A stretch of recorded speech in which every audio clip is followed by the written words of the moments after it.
This episode of the podcast is brought to you by HRH Combat Arms. They can turn your vision into reality. They specialize in gunsmithing and Cerakoting. Your Cerakote specialist is Air Force veteran and retired police sergeant Paul Ware, a.k.a. the Sarge. He can Cerakote your firearms, auto parts, tools, even your sports equipment. And then your master gunsmith is Marine veteran Steve Miller. This veteran-owned business is located at 5025 Saunders Suite, 103, Fort Worth, Texas, 76119. You can call them at 682-304-0363, and you can find them online at www.hrhcombatarms.com. That's www.hrhcombatarms.com.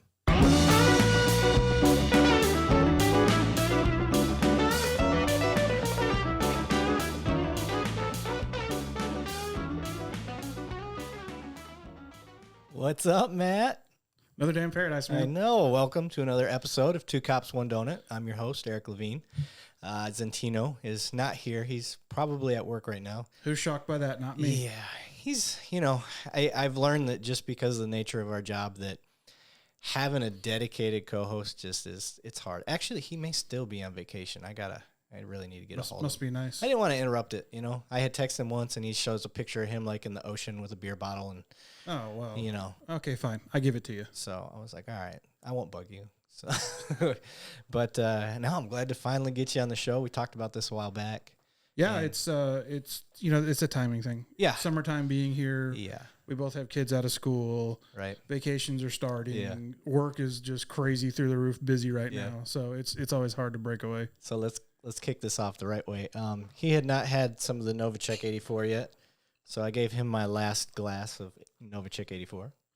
Yeah, I'm going to tell you right now, I'm pretty jealous that you got Amy and Jay in your studio together. Dude, it was so weird. Those are my buddies. Those are my pals. You knew them before? Yeah, I know them. God. Yeah. So I didn't know them. Oh, really? I ran into them going to buy whiskey. I just went to the store to buy, I wanted to try something different. That's what I like doing. I got a bottle. I got my favorites, but I want to get something random every once in a while to expand. I think as long as I've known you, you've been like that. You're like, what's the next? What's the out of the off the shelf beer we're gonna try, or what's the whiskey we're gonna try? Yeah. It's all alcoholism. So goes well with the job. Yeah, exactly. So I show up to this whiskey store. Well, it's not a whiskey store, but show up to the store, and there's a board that says Jay Novacek from 3 p.m. to 7 p.m. So he's signing bottles and stuff. I was like, oh, that's kind of cool. I didn't realize he was signing his bottles.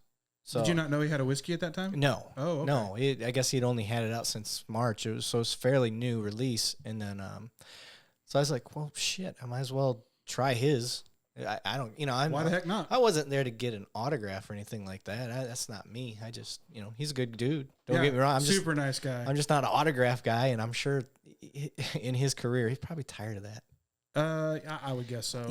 I think you would get tired of it. In the short amount of time I've known him and Amy, I have seen him do more autographs than I would ever want to do. Right. And I'm sure it's flattering because when you grew up playing sports, especially professionals that go up, they were probably the same way when they're that age. I'm sure.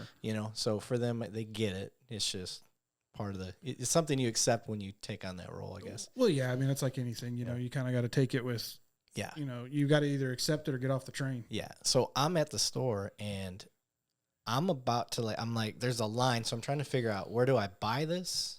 And where is the autograph line? I'm trying to avoid the autograph line. I'm just like, Well, Amy sees me and she sees that I'm trying to I think she thinks I was just trying to get out of there. And she's like, no, I'm not letting this dude get out of here with a bottle of whiskey. And it's not signed. Not happening. Yeah. So we start to talking, and she's a talker. She's awesome. She just is. She's a person. She's like me. She talks to people like she's known them forever. Absolutely. And some people love that, and other people hate it. So you're either gonna love or hate it with her. I remember the first time I met them was at a Cowboys game. And we walked over into, I don't know whose suite it was. I was with Clint Burgess, who was, constable out of Precinct 7 for so long. And we walk in there, and he's, oh, hey, this is Clint, Amy and Jay, and this is Matt. And he kind of gave the background of why I was there. And okay, I mean, it was like we had known each other ever since there. And then I continued to run into him at events, wine festivals, things like that. Yep. And it was like we've been friends forever. Yeah. So we get to talking. We start talking about the podcast, and they had their whole situation with their son. Yep. And I was like, look, I don't live far from here, and I'm sure any extra voice is a voice. You're more than willing to come on. I'm learning still, guys, and I mean, you listen to the podcast. They had that was one of your first podcasts, wasn't They had to share a mic. It was about halfway. Okay. It was like the halfway And it was early on. Yeah, and I was still trying to figure out. I didn't know if they could share a mic. I was hoping that would work, and it didn't work very well. So I didn't.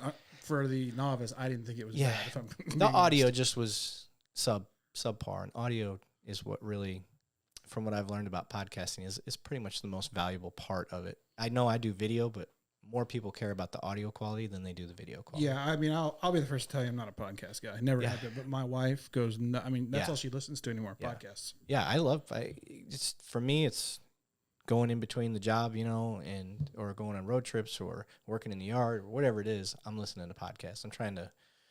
It's either Joe Rogan or... See, that's a good one. Yeah. I do like listening to Joe Rogan. I'll listen to Rogan or I'll listen to Neil deGrasse Tyson. Most of the stuff I listen to is because of Rogan. Like, I'll get on... I'm listening to his show, and then he's talking to this other guy that has a podcast, and I was like, well, let me try that guy. Let me try that girl. And I'm like, I end up liking him. So yeah, and that guy's had some way cool people on his podcast. Yeah. I think the one that caught me that he did that was so exciting for me to watch was... It was Elon Musk. The Elon Musk. Yeah. I mean, that was creepy to even listen to. Was the Elon Musk interview? There's like an awkwardness to the way he talks. It was almost like he's a robot. Mm-hmm. I'm convinced that he, answers to Skynet. I think he could be. So, yeah. That was pretty cool to get that going. And what are the odds that I was not even 30 days into this, and I've already got the mayor and Jay Novich, a Hall of Famer, Jay Novich. Yeah, no kidding. Which I didn't even know if he was a Hall of Famer at the time. No, he is. And I'm sure he's just sitting there. He's like, yeah, this guy does not know sports. I'm a casual fan. I love, when I was a kid and I had the time, like the people I grew up with, I knew their stats, mostly in hockey or baseball. But that's it, because you're a Yankee. Yeah. So wait a second. You're not a Whoa. Hold on just a second. Born in Texas. Didn't live here my whole life. Okay. But I was born in Texas. I was born out in Abilene. Okay, fair enough.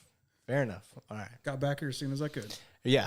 So, all right. Well, let's get into this. People need to know who you are and where you came from. So let's start with that. Okay. So I am a native Texan, born out in Abilene. If you know anything about Texas, Abilene was for the longest time kind of the armpit of Texas. The Dust Bowl. Yeah, out in the Dust Bowl. Lived out there, lived in Lubbock for a little bit, lived in San Angelo for a little bit, then moved to Fort Worth. And then in the beginning of my 6th grade year, the family said, yeah, your dad's taking a transfer for a job up into Washington State. Okay. I said, okay. I mean, I don't really have a choice. I'm starting 6th grade at that point. So we moved to Washington State. I do junior high school. And then in 1998, when I graduated from high school, yes, I'm old. I was a sophomore, so you're not that old. Okay, so not too bad. Yeah. So in 98, I had everything planned out. I was going to go to the local community college, get my associates, then go on to get my 4-year degree, and then do who knows what at that point. I wasn't really sure. So about 3 weeks after I graduate, my family comes to me and says, oh, yeah, by the way, we're going back to Fort Worth. Oh. Here's your options. You can either move back to Texas with us, and you can go to the community college down there and do things how you want to go, or we want you to go to a 4-year college. Well, at that point, I did what I call my growing up there. That's where all my friends were at the time. Yeah. So I said, well, nope, I'm gonna go to college up here. So I applied and got in at Washington State University. Mm-hmm. Spent 4 years getting my undergraduate there in criminal justice. And worked another 2 or 3 years there for the local fire department while I was in school. So when I was in school, I got a job with the fire department. I started off as a hose dragger. And then... Explains so much. You cannot give me shit for being a Yankee and then you went that far to the dark side. Yeah, and then in 2007, I ended up moving back to Texas. Okay. So I've been back here ever since. And in 2009, I got my job with the PD. Okay. The PD. PD. Yeah. That's how we keep it on this show. I've heard. That's why I said the PD. It's secret, super secret. I had to. Yeah, I know. You'll never figure it out. But that's just what we do. We keep it separate. Absolutely. Right? You understand. So, all right. So you came back to Texas, and was your goal to be PD? No. I mean, you got your degree in criminal justice, so. So I have my degree in criminal justice. Ironically enough, I initially wanted to get my job or a degree in be a materials engineer.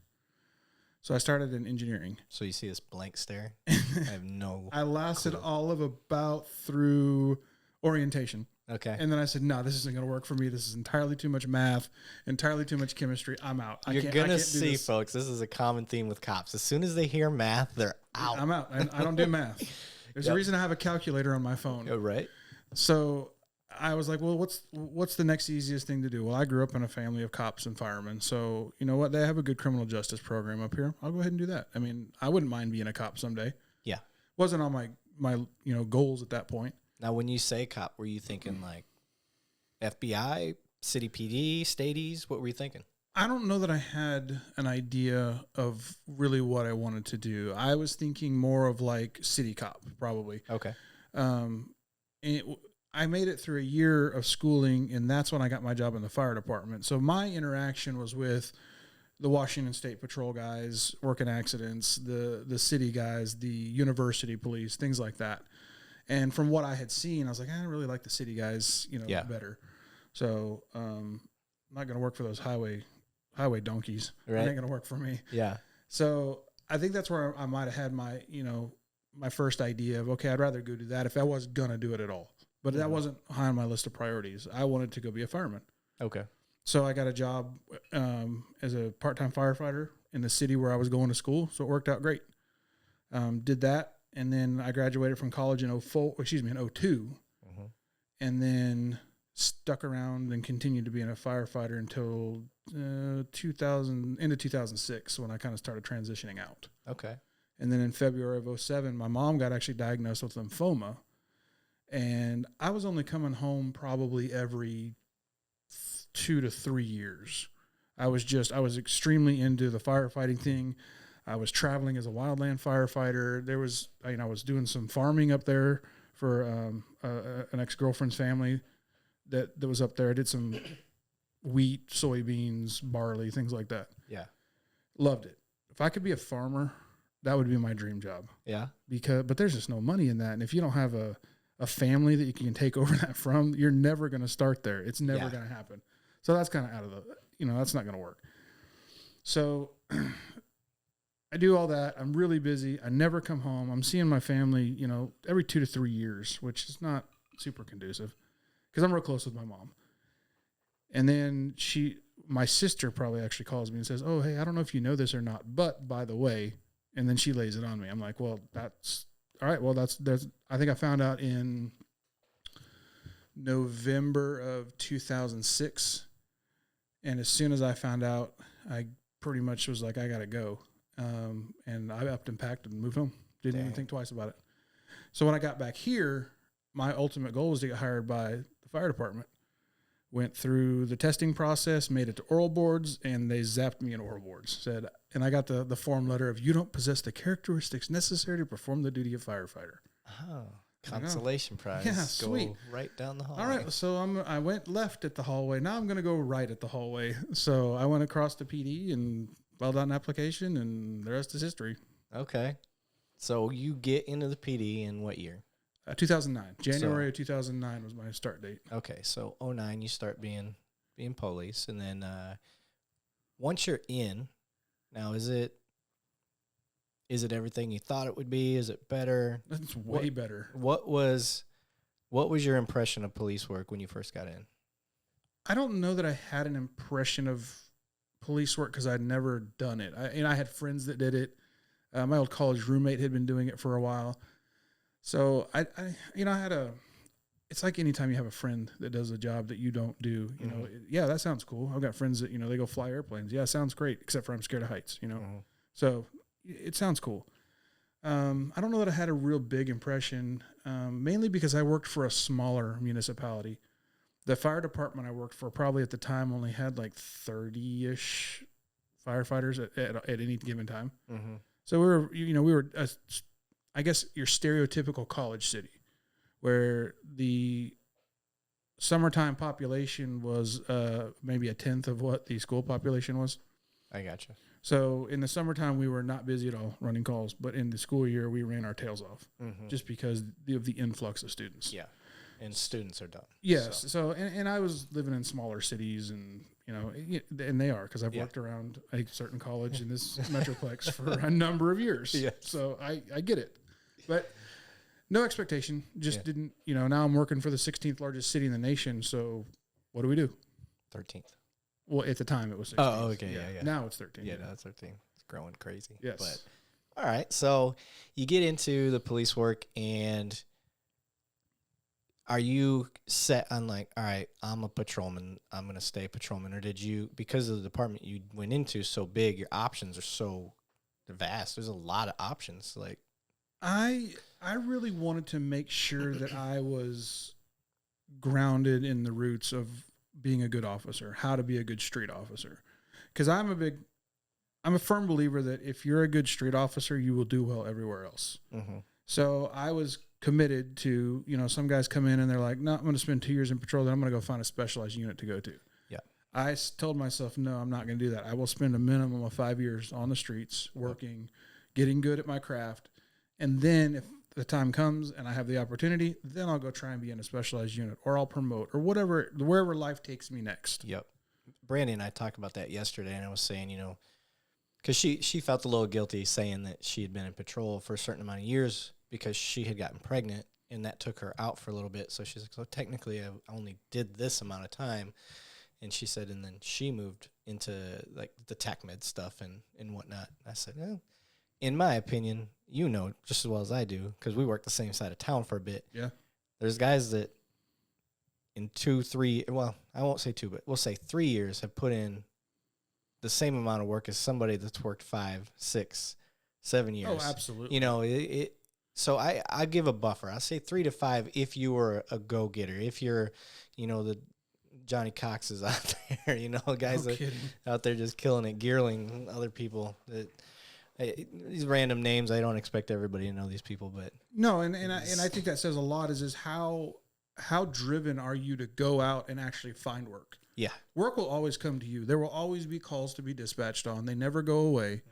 We start the day with calls holding. We go home at the end of the day with calls holding. That's just the nature of the beast. Yep.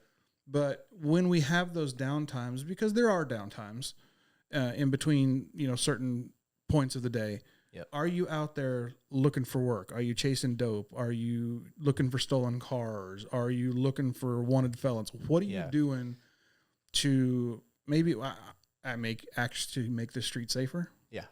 So I dare say that. I'm glad you bring that up, because with the environment today, I guarantee there's a lot of patrol officers that just sit back and wait for calls, because being proactive is just another risk of getting yourself in trouble. 100%. Without a doubt. Because it seems like the current climate with police officers is, how many little things can we get you in trouble for? I know hard chargers that would go out and beat the bushes until, the rabbit ran out and chase them, that will not move from a parking lot right now. Yeah. For fear of getting hemmed up administratively, for fear of getting hemmed up criminally, or maybe both. Yeah. And we've got families we have to take care of. I am way too far into this career to have to go start somewhere else all over again. Right. So I can't risk catching an admin case or catching a criminal case for something that's completely trivial. Yeah. And I think part of the mindset with citizens that I've heard anyway is that, well, you shouldn't be doing criminal stuff.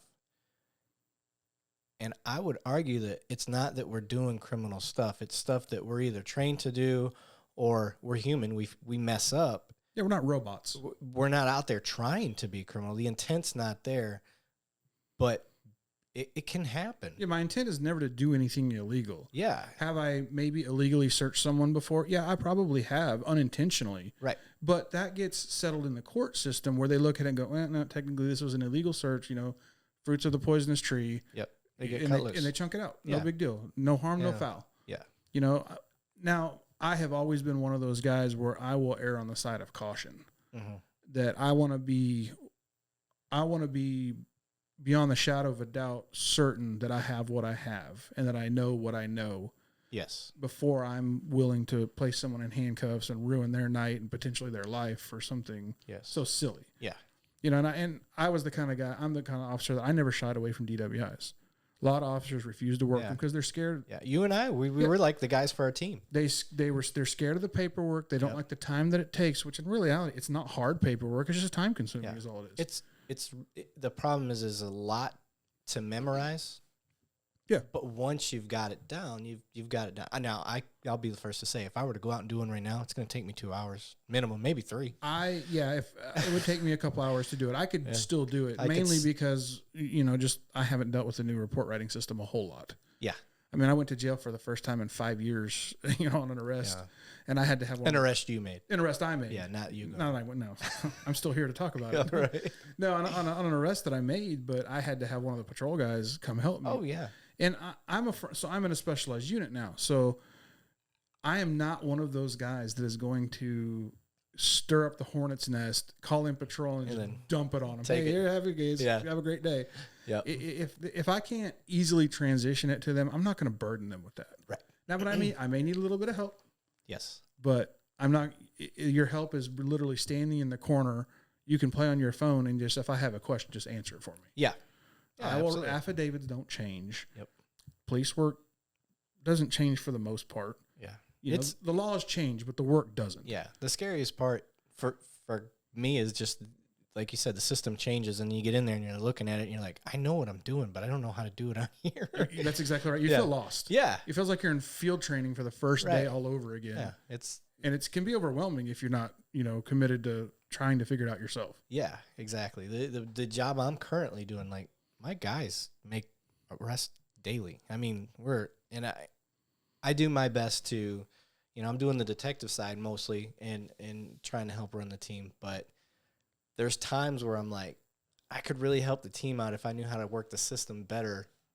But it's going to take time for one of them to have to show me. And then I end up we end up making it take longer than it needs to. Yeah, and that's why I kind of tag along with them while they're doing it. So I can kind of look over their shoulder and say, okay, how are you guys doing this? I want to see the systems and the process in which you are going through this. Yep. So that when I come back, I mean, even systems in the jail have changed.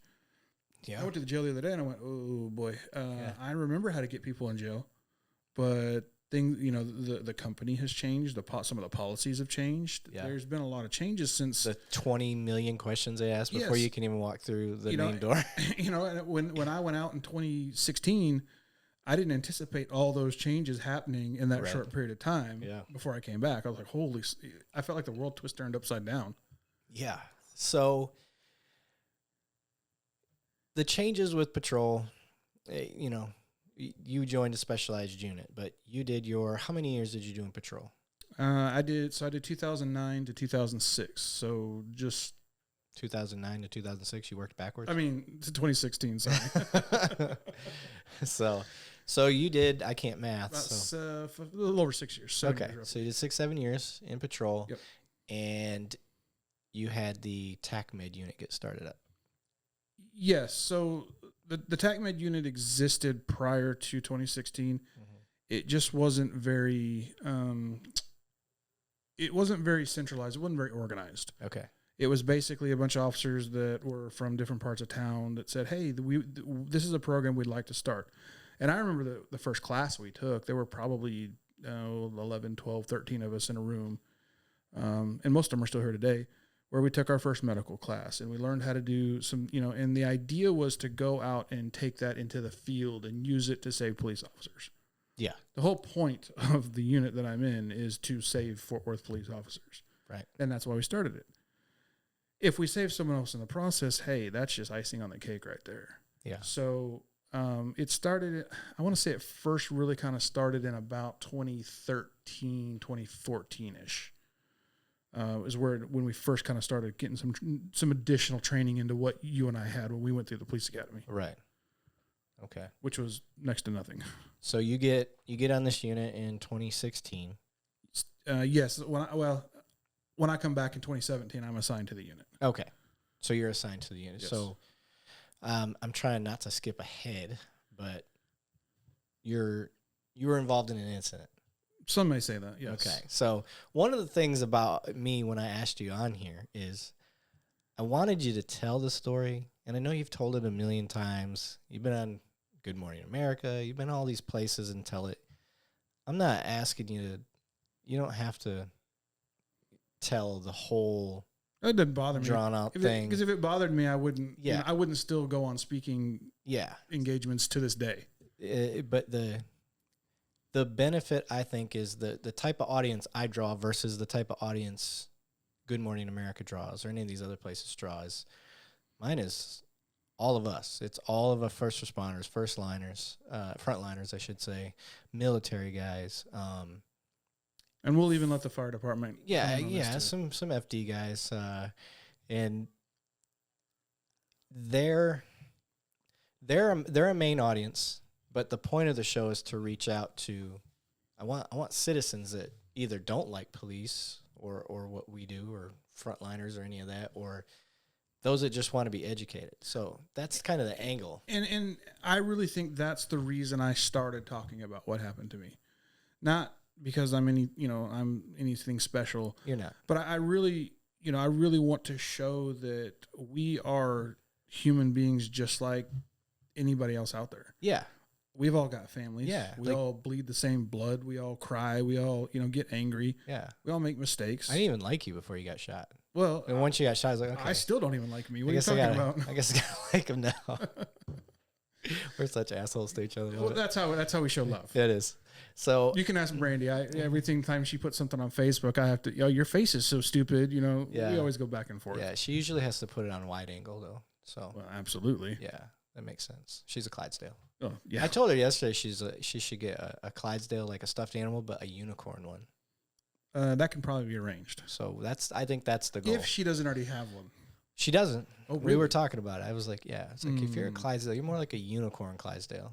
Yeah, no, that is absolutely true. Yeah, because she still likes to get dialed up. They can make anything. Yeah. The internet is an amazing thing. Is, I know. So, all right, I'll let you. I want you to talk about. We can jump straight in the story, but I want you to talk about. Let's talk about the time leading up to that, the days, the weeks. What were you up to? Were you just patrolling? What were you up to before you got to that? So there had been some changes. I don't remember how long you had worked for the department. By the time I got hurt, was they had what they call a power shift in our department when I was a rookie. Mm-hmm. When I was going through field training, it was my dad worked power shift for. I worked for your dad on power shift. Yeah, a lot of years. So it was 10A to 8P. That was the power shift. It's an awesome shift. Great shift. Yep. Well, it had been neutralized, and we went from 4 shifts to 3 shifts. So I had been working evenings pretty much my entire career, which started off at 4P to 2A, which I loved that shift. Still to this day would love to work that shift. Yeah. And then it kind of evolved to 3P to 1A, even better shift. Would work it to this day. I'm kind of a nighttime kind of guy. Yeah, I don't do early mornings. It's more fun then. Yeah, I do not do early mornings. And then about 3 weeks prior to me getting hurt, we had a citywide sign up again. So for those who don't know what a citywide sign up is we every once in a while we'll have a big giant meeting room where we go in and we sign up for what shift we want to work, what side of town we want to work, what days off we want. And I had a classmate of mine come to me and say, hey, I'm thinking about leaving North Patrol and coming to West Patrol. If I got one of the power shift days with the weekends off, would you come over and work with me? Like, absolutely, I'll come work with you. Running buddy. Yeah. So I changed my shift from the evening shift back to the power shift. And he and I started running together, on the west side of Fort Worth, where I've worked my whole career. I've never worked any other side of town. Okay. Well, about 3 weeks, right before I got hurt, actually, he's always wanted to do K9. Always wanted to. Didn't get selected the first time. Wasn't going to put in the second time. So I'm like, dude, why? Yeah. Why? Just put in. What's the worst they can tell you? No. Yeah. Who cares? Put in. Oh, they already know who they're going to take. He's the consummate pessimist. So I convince him to put in for it, and he does, and gets it. Okay, great. So he leaves me on a shift that I would never normally work. And he goes to canine, which is cool. I mean, go for it. I'm 100% supportive of that. About 2 weeks after he leaves, he hadn't gotten a dog yet. They were waiting to get him a dog. So he was kind of working the day shift hours, going through some training, helping out with things here and there. So we used to go get breakfast in the morning since I had to be at work at 10 a.m. anyway. And anyone who's worked during that time, there's between 10 and say around noon, there's kind of a slow time where there's not a lot going on. Guys that are coming on will typically go eat. Day shift will go eat their lunch, whatever needs to be done. So we went and had breakfast that morning at one of our, local Mexican food restaurants there on Berry. Mm-hmm. I kick myself every day for saying this. We went to leave, and I made the comment of, well, there's not been a whole lot going on. It's been pretty, and I used the Q word. Ooh. I said the Q word. Yeah. And I was like, I'm just going to go over to my beat and start answering calls. That was my first fatal mistake. I gotcha. So we part ways. I go out to my beat. Well, I get a call from one of our NARC officers who's like, hey, I'm knocking down cars coming out of this area. Would you mind coming and helping me? Because I can never get day shift to help me out. Yeah. There are a lot of old heads. They don't want to work. I get it. Yeah. And they definitely don't want to find dope. Yeah. So I went out there, started helping him knock down cars. No big deal. I've done it 1,000 times. Well, I hear a fugitive unit come over the radio, which is no big deal. Happens all the time. Hey, we've got this car. We need to get it stopped. Well, I'm busy. I'm not going to do it. So that's when I hear other units are, okay, we'll come help you. Well, I flip over to a completely separate radio channel, and I happen to be going back and forth between the two in my car. I've got one in my ear from my handheld, and I've got my in-car on a completely different channel. So I hear him try and make the stop. Oh, he's going to run. Of course, yeah. That's normal too, but yeah. I'm still nowhere near it. And it's going eastbound, and I'm already out to the west of it. Not even concerned about it. Well, all of a sudden, it starts taking some turns, and it's coming south now. I'm going, oh, okay, well, there's potential here. Let's see. Yep, it's coming right at me.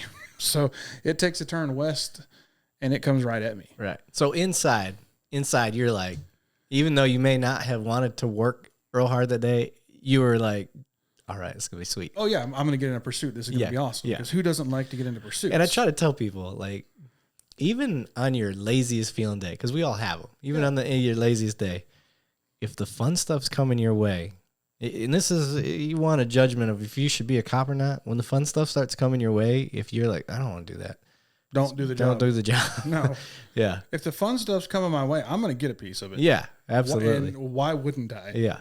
So it starts literally, this pursuit starts coming right the direction I'm sitting. I mean, it's funny because, mind you, this whole thing's on video. Mm-hmm. It starts with a traffic stop that I have my body camera on for. And you see me walk up to the car that I'm talking to, and I just kind of throw his stuff back up and I turn around and haul back to my car. Yeah. We don't do that very often. Yeah. And so they loved it. Oh, they're like, oh, sweet, he's gone. I don't have to worry about him because he was leaving a dope house. Okay. So I go over and I'm sitting in an intersection where I know this pursuit has to come right by me. There's not an option. Well, I mean, there's options, but the chances of it going anywhere else are not very good, especially knowing where it came from. Yeah. So I pull out some stop sticks. I'm like, I'm gonna get me my stop stick pin. Yeah. Which I already have anyway, but that's not the point. It's still fun. Well, explain that. Explain. So stop sticks it's a tire deflation device that we throw out there to have the bad guys run over so that it will slowly deflate their tires and eliminate the pursuit. Yes. Theoretically. So it's a safety. Yeah, it's device. a safety thing, although they're extremely dangerous to throw. Yes. For officers. For officers, yes. Right, Brazil? Yeah. So we I see him coming. I go to throw the stop sticks. Well, he jumps the cement median, which is a big, I don't know how he didn't blow his tires out, to be honest with you, because it's a big curb. What type of vehicle was he in? It's a Ford Escape. Okay. So I don't know how he didn't burst his tires doing that. No pun intended. I mean, he was trying the Escape. Yep. So he goes around my stop sticks and he starts driving into oncoming traffic. Well, we have a policy here. We can't drive into oncoming traffic to chase. Right. So I think about this all the time. As soon as I got back into my car, you see me throw my stop sticks back in the back of my truck, my Tahoe, and I take off after him. And you hear me get on the radio, and I think it was West 243 at the time. I'm West 243, permission for third in the pursuit. And you know why I'm asking that. I know why I'm asking that, because I'm not getting hemmed up for a violation of general orders. Right. Because our general orders state that you can have 2 in the pursuit and a supervisor unless you have permission. Yes. Well, knowing this guy's history, knowing what he was wanted for, I was like, sweet, we got this one. I'm going to be able to take third, no problem. So I'm like, well, I said it over the air, so therefore I asked for permission. Now, you're covered. if they don't say anything to me, or they don't tell me no, I'm just going to assume yes is the answer. I concur. So we start chasing this guy down Vickery back towards the freeway. And he's driving like a maniac. I've seen very few people drive that crazy when we were chasing them. And, our older Tahoes could get up and go. Yeah. They could definitely move. Yeah, for sure. I mean, they weren't as good as the Crown Vics. No, but nothing as good as a Crown Vic. Yeah. But they could go. And I had one of the older ones. So we race out towards the West Loop, and he hops back on the West Loop. But I'm 3 cars behind, and I'm thinking, okay, I know this area better than anybody. I have been over here for the last 7 years. He can't go anywhere that I don't know where he could potentially go, where the outlets are, where he could hide, things like that. So he's going up the loop, and all of a sudden he dives off the end of an embankment down onto a service road, which the service roads in our area, once you get to the bottom of them, they typically have a pretty big, steep ditch in them. And the lead pursuit vehicle at the time was a Ford Taurus. Yeah. So they're like, well, I'm not going to be able to follow him. So you see me just race around the outside of the 2 lead vehicles, because I know where he's going. I know where he has to go. So I exit on Chapin, and I wait. And I'm like, okay, he's got to come a certain direction. Well, I hear someone on the radio go, he's coming, northbound in the southbound lanes. And, of course, I try and correct him like an idiot. I look back at it, and I go, man, I'm so stupid. Yeah. I said, no, they got to be going southbound. He goes, no, they're going the wrong direction. They're going northbound on the southbound lanes. And about that time, here he comes blowing by the front of me. He tried to tell you. And I'm the only one there. I didn't see anybody else at the time. So we take Chapin Road out to the west where there's nothing but cow.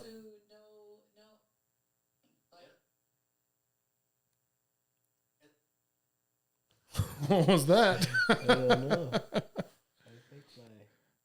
I feel like someone was talking to us. That was creepy. That was really creepy. Do you have ghosts in this? I think I was editing Brandy's video earlier. Oh. And I left it playing in the background, and it just said something. That's good. I like that. That was a little creepy. I'm not going to lie. I was like, because I didn't know where that came from. Wow.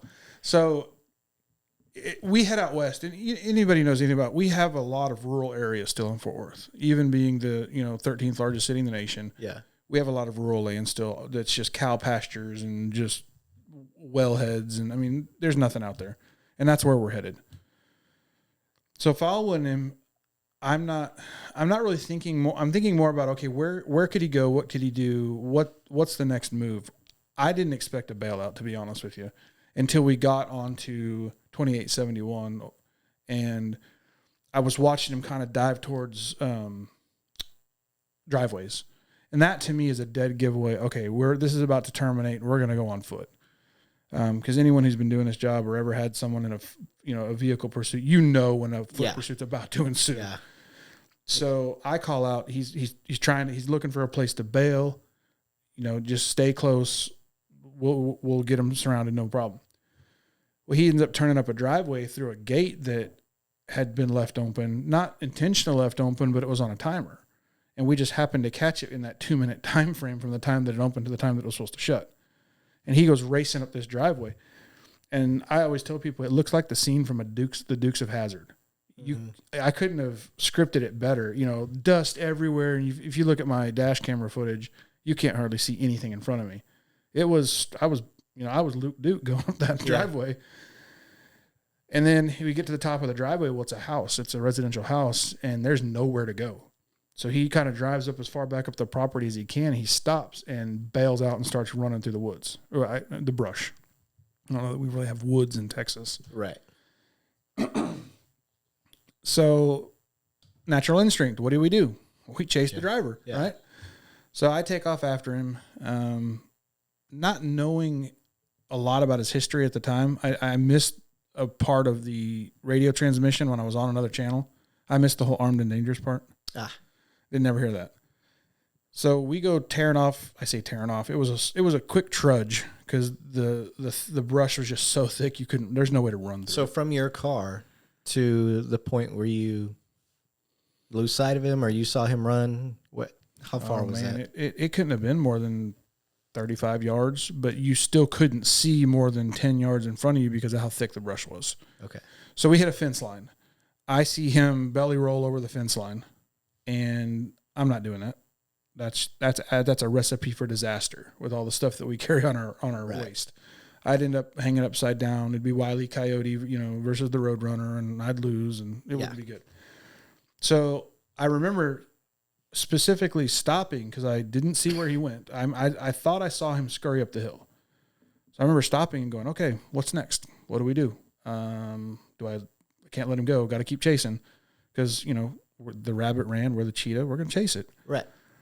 So I remember trying to find a down post to hit to the ground because I know if there's a down post, I can use that to support myself while I climb over this fence. I kind of grew up as a country boy. I know how it goes.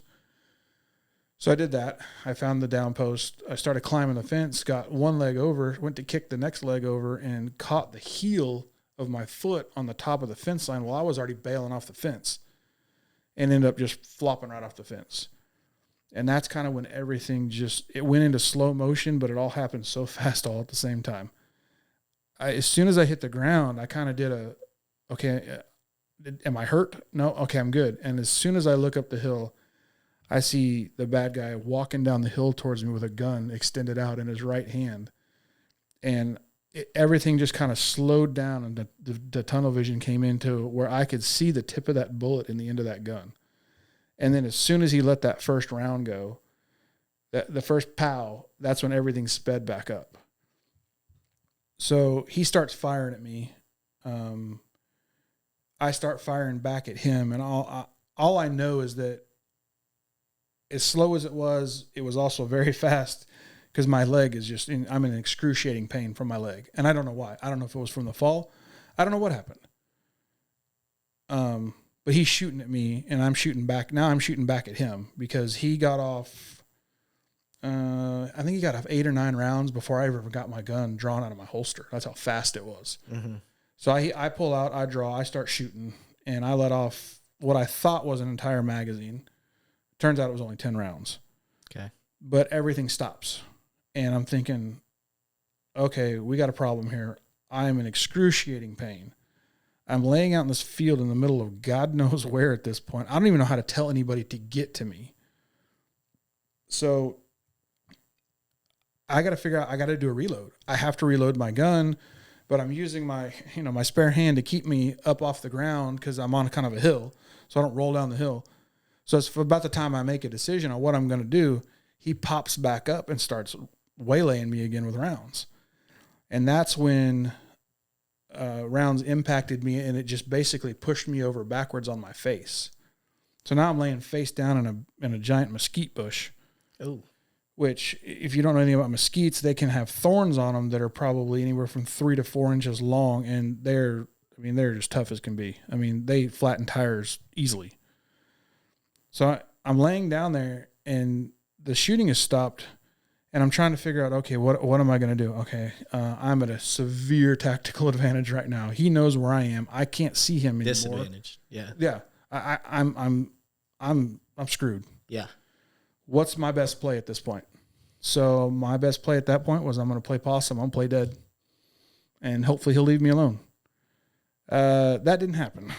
He basically walked up over the top of me, put the gun to my head, and pulled the trigger.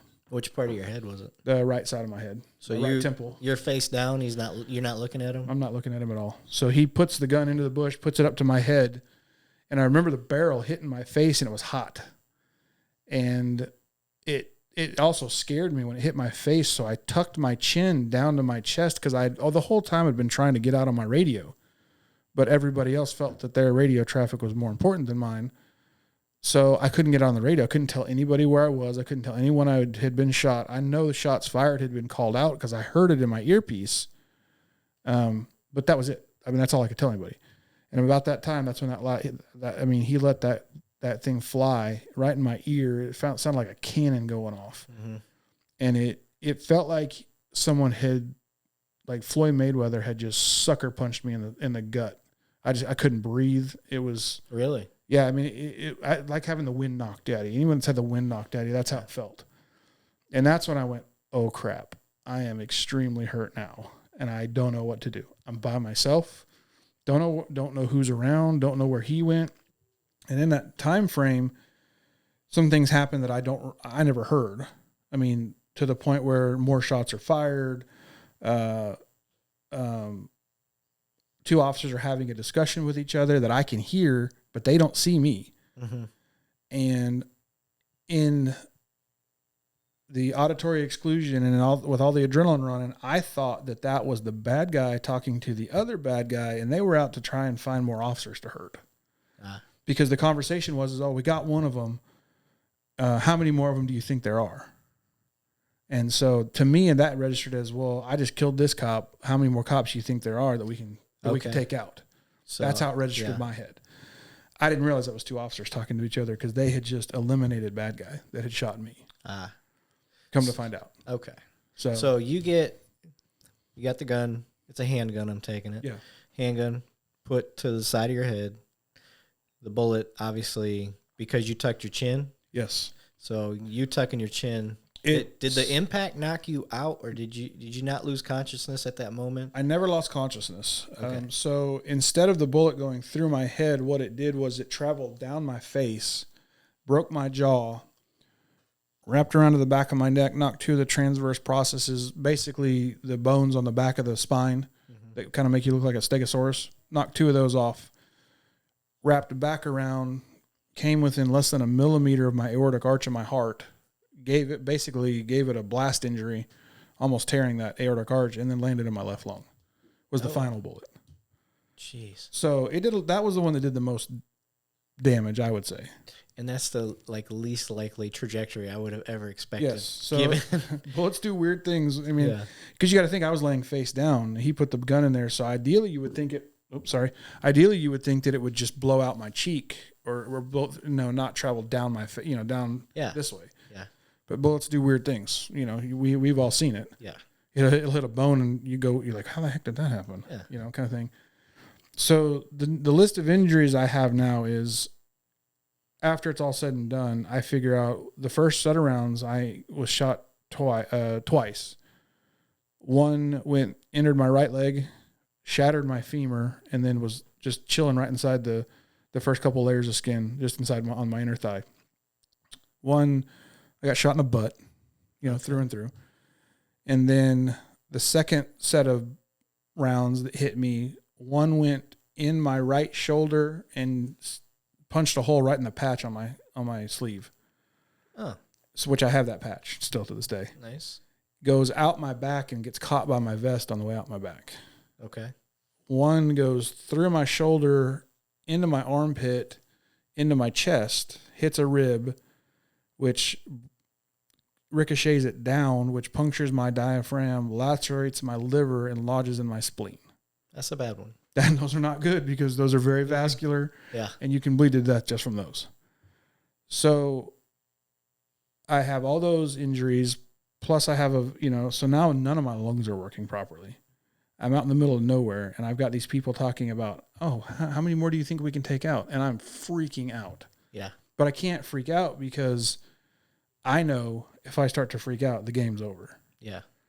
Just because I've been working in EMS since I was 20 years old, and I kind of know how the body works. So all of a sudden I start hearing, show us your hands, show us your effing hands. And I know that that's our guys. They can see me, but all they can see are my feet and my lower legs. They can't see my upper body, so they can't see my uniform at all. So that could be the bad guy's feet. Yeah, they don't know who that is. Yeah. All they heard was rustling in the bushes, and they look over, and here's these feet hanging out of a bush, So they're challenging me. Show me your hands. Show me your hands. And I'm trying everything I can to scream blue, blue, blue. And for those who don't know what that means, that's just me telling someone else I'm a cop. Same team, something like that. So I'm trying to yell blue. I can't because neither one of my lungs are working right. Yeah. They're too busy screaming at me to listen to what I'm saying. And so really at the very last time I yelled, that was kind of my last ditch effort. I was like, blew as loud as I could. And finally they heard me and they're like, oh crap, that's one of ours. So I remember them pulling me out of the bushes and now I'm the medic. They're asking me what to do because they don't know what to do. Mm-hmm. And that's not to their fault. I don't blame them for that, but I'm normally the one that's saying, hey, we need to do this, and this. Well, we didn't have a tactical medic unit at the time. Politics kind of got in the way. We all got disbanded. We all got sent different directions. There was no such thing as a tactical medic at that time. So I'm telling them what to do. Look, you got to cut my shirt off. You got to get my belt off. You got to get this vest off me. I feel like I'm suffocating. So they start going to work. I don't know how long they worked before all of a sudden I hear a voice in the background and I instantly recognize that voice, and it's Brandy. Oh God. Yeah. I instantly recognize that voice. And in the back of my mind, I'm like, oh great, she's here. But the other side of me is like, thank God someone's here who knows what to do. Yeah. I don't have to do the work. She can tell them what to do, and I can relate to her what's going on to where it can be fixed a little bit easier. So let's slow down for a second. How much time had passed from the time you got shot to the time they find you for Brandy to get there? Oh, it couldn't have been more than 9 minutes, I think is what we guesstimated it was. Okay, so you get hit. Somehow she starts coming out that way because... So she was at the academy. That's where she was assigned at the time. Mm-hmm. And you know how it is when someone says, hey, there's a pursuit going on, we all listen to it. Because we want to listen to the bad guy get caught. Right. So she's at work on a day she's not supposed to be at work. She was supposed to be in school, but they were on spring break. And it's a Tuesday. She doesn't work Tuesdays. She always has class on Tuesdays. Okay. Her radio is broken because she had worked a part-time on the west side that weekend before, and it's stuck on the west side because the knob's broken. Okay. She happened to be talking to her mom, who's one of our deputy chiefs, and she said, hey, there's a pursuit going on. You may want to listen to it. Okay, yeah, no problem. SWAT, their printer and copier was broken in their office, so they came down to the training office to make some copies and do some stuff, and that's when Brandy told them, hey, there's a pursuit out on West. Y'all may want to listen. So, that SWAT officer gets on his radio, hey, guys, just so you know, there's a pursuit on West if you want to turn it on. So now all SWAT's listening. So the shooting goes out, and literally as soon as the shots fired comes out and the officer down comes out, everyone starts just pouring out of the academy like ants. Brandy describes it as, she was at the front of the building. They're kind of in the middle of the building. And when she went around the corner to head down there, it was just these little green men pouring out of this building. Yeah. And taking off towards where the shots fired were called out. Yep. And that's kind of how she figured out, oh, heck, we've got an officer down. We got to go. So they start kind of driving this general orders 20 miles an hour with the speed limit, go in that direction. Yeah, of course. And that's how they get notified to come out there. And that's how Brandy ultimately ends up out on the scene. Okay. So she shows up and I'm like, oh God, thank goodness somebody's here that knows what they're doing. I'll be okay. I'll be fine. So that's when kind of the melee ensues of, okay, we got to do this, and this. Put on a tourniquet on his leg because I was bleeding pretty bad from my leg internally, and we got to go because once I told her, Brandy, I can feel my lungs filling up with fluid. We got to go, and because we're on the same page, she knows that I know what I'm talking about. Yeah, and we got to go. Well, luckily, Care Flight had already been launched. Okay. Preemptively. That's good. Care Flight had launched already to that area. And so our Air One pilot actually, who had been following the pursuit about the time I got involved in it, got on the phone, got on their channel and said, hey, just so y'all know, we got an officer down. We don't know where the other shooter is. The main shooter we think is down, but we don't have a secure scene. Are y'all will y'all land and pick him up? And, they kind of did a powwow inside their helicopter, and the helicopter pilot's an old Vietnam vet. So he's like, no problems. We'll do this. And everyone describes it as he basically nosedives down and pulls this hockey stop right there on the gravel road. It's a well road. Well, they're trying to move me out of the grass up onto the road. The problem is that we had an ungodly amount of rain. It was muddy. It was muddy as could be. Yeah. I mean, I was covered in mud. It was hot. That'll help stop the bleeding. Yeah. I remember being hot as can be. And so they put me in the back of a Tahoe. And I'm in the back, and Brandy's kind of hovering over the top of me to try and still work on me while we move. And I remember hearing that engine just revving and mud just kicking up in the wheel wells. And I know what's going on. This thing's stuck. So they push it out, and it goes about 10 foot, and it sinks up to the axle. So we're done at that point. And I remember Brandy literally going, time out. It's like she was, she calls a timeout on the field. Yeah. She's all right. This isn't working. Get him out. We're going to have to carry him. Now I'm 280 pounds, 6'3", 280 pounds. I'm dead weight. Yeah. So now they got to pick me up and carry me across a muddy field. Yeah. So I'm sure that had to be a scene from the Looney Tunes. Yeah, I'd have been pissed at you. Yeah. Well, I'd have been talking mad smack to you. I'm sure they did while too. I was going. I'm sure they did too. So at some point they put me on a backboard, and I don't remember. I don't know if I passed out temporarily due to pain. I don't know how that all went down, but I remember waking up, and I can the next thing I remember is I feel the rotor blades, and I'm talking to the flight nurse, and she's asking me the usual questions. What's your name? Are you allergic to anything? And Brandy's right there with me, and they're getting ready to load me in the back of the ambulance. And Brandy says to me, she says, I can't fly with you, but I will meet you at the hospital. I'm like, okay, I get it. You can't fly with us. These are small, aircraft. I've been around medical aircraft before. Yeah. I'm like, okay, no what? And she kisses me on the forehead, and I'm like, well, that was really weird. I mean, Brandy doesn't normally do that, so that's odd. So that one kind of had me a little concerned. And then all of a sudden, I'm talking to the nurse again, and she says, okay, what's hurting you the most? My leg hurts. Nothing else hurts. My leg hurts. Just knock me out. I remember begging her to knock me out. Just knock me out. And she goes, I don't think I can do that. And I'm going, looking back on it, I know why she can't do it now, because they needed to get a good blood pressure before they started pumping me full of ketamine, because they got to have a good blood pressure. So I remember we go, and in the same breath, I hear her say, what hospital are we going to? And I look up and I go, we're going to JPS. She goes, well, I don't know if we can go there. And I lost my mind. Yeah. I let off a string of curse words that would make a sailor blush at her. And I'm going to have your job if I wake up anywhere other than JPS. It's my choice. I'm still conscious. I went into all the legalese about it too. Yeah. And so I think at that point they pushed ketamine on me, because I don't remember anything after that. I remember starting to lift off. I remember nothing until we got to the roof at JPS. I remember the doors opening because that hot air hit me in the face and kind of startled me again. And then I remember the cool air hitting my face of going into the back doors.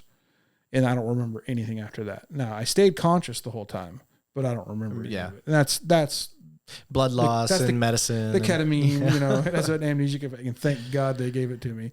Yeah. They had to dope me up like a horse. I'm the size of a horse. Yeah. So I got the good stuff. That's good. Okay. So, then I'm at the hospital. All right. So you get to the hospital. Well, I'm going to backtrack a little bit. So I don't know if I ever even told you. I was working a part-time when that was going on. And I don't think I've heard the story. And somebody shoots me a text. Hey, there's a pursuit. Just like he said. Yeah. So I'm on a part-time. I'm bored. So we're going to listen. So I'm going to listen. I'm working downtown. So I'm listening.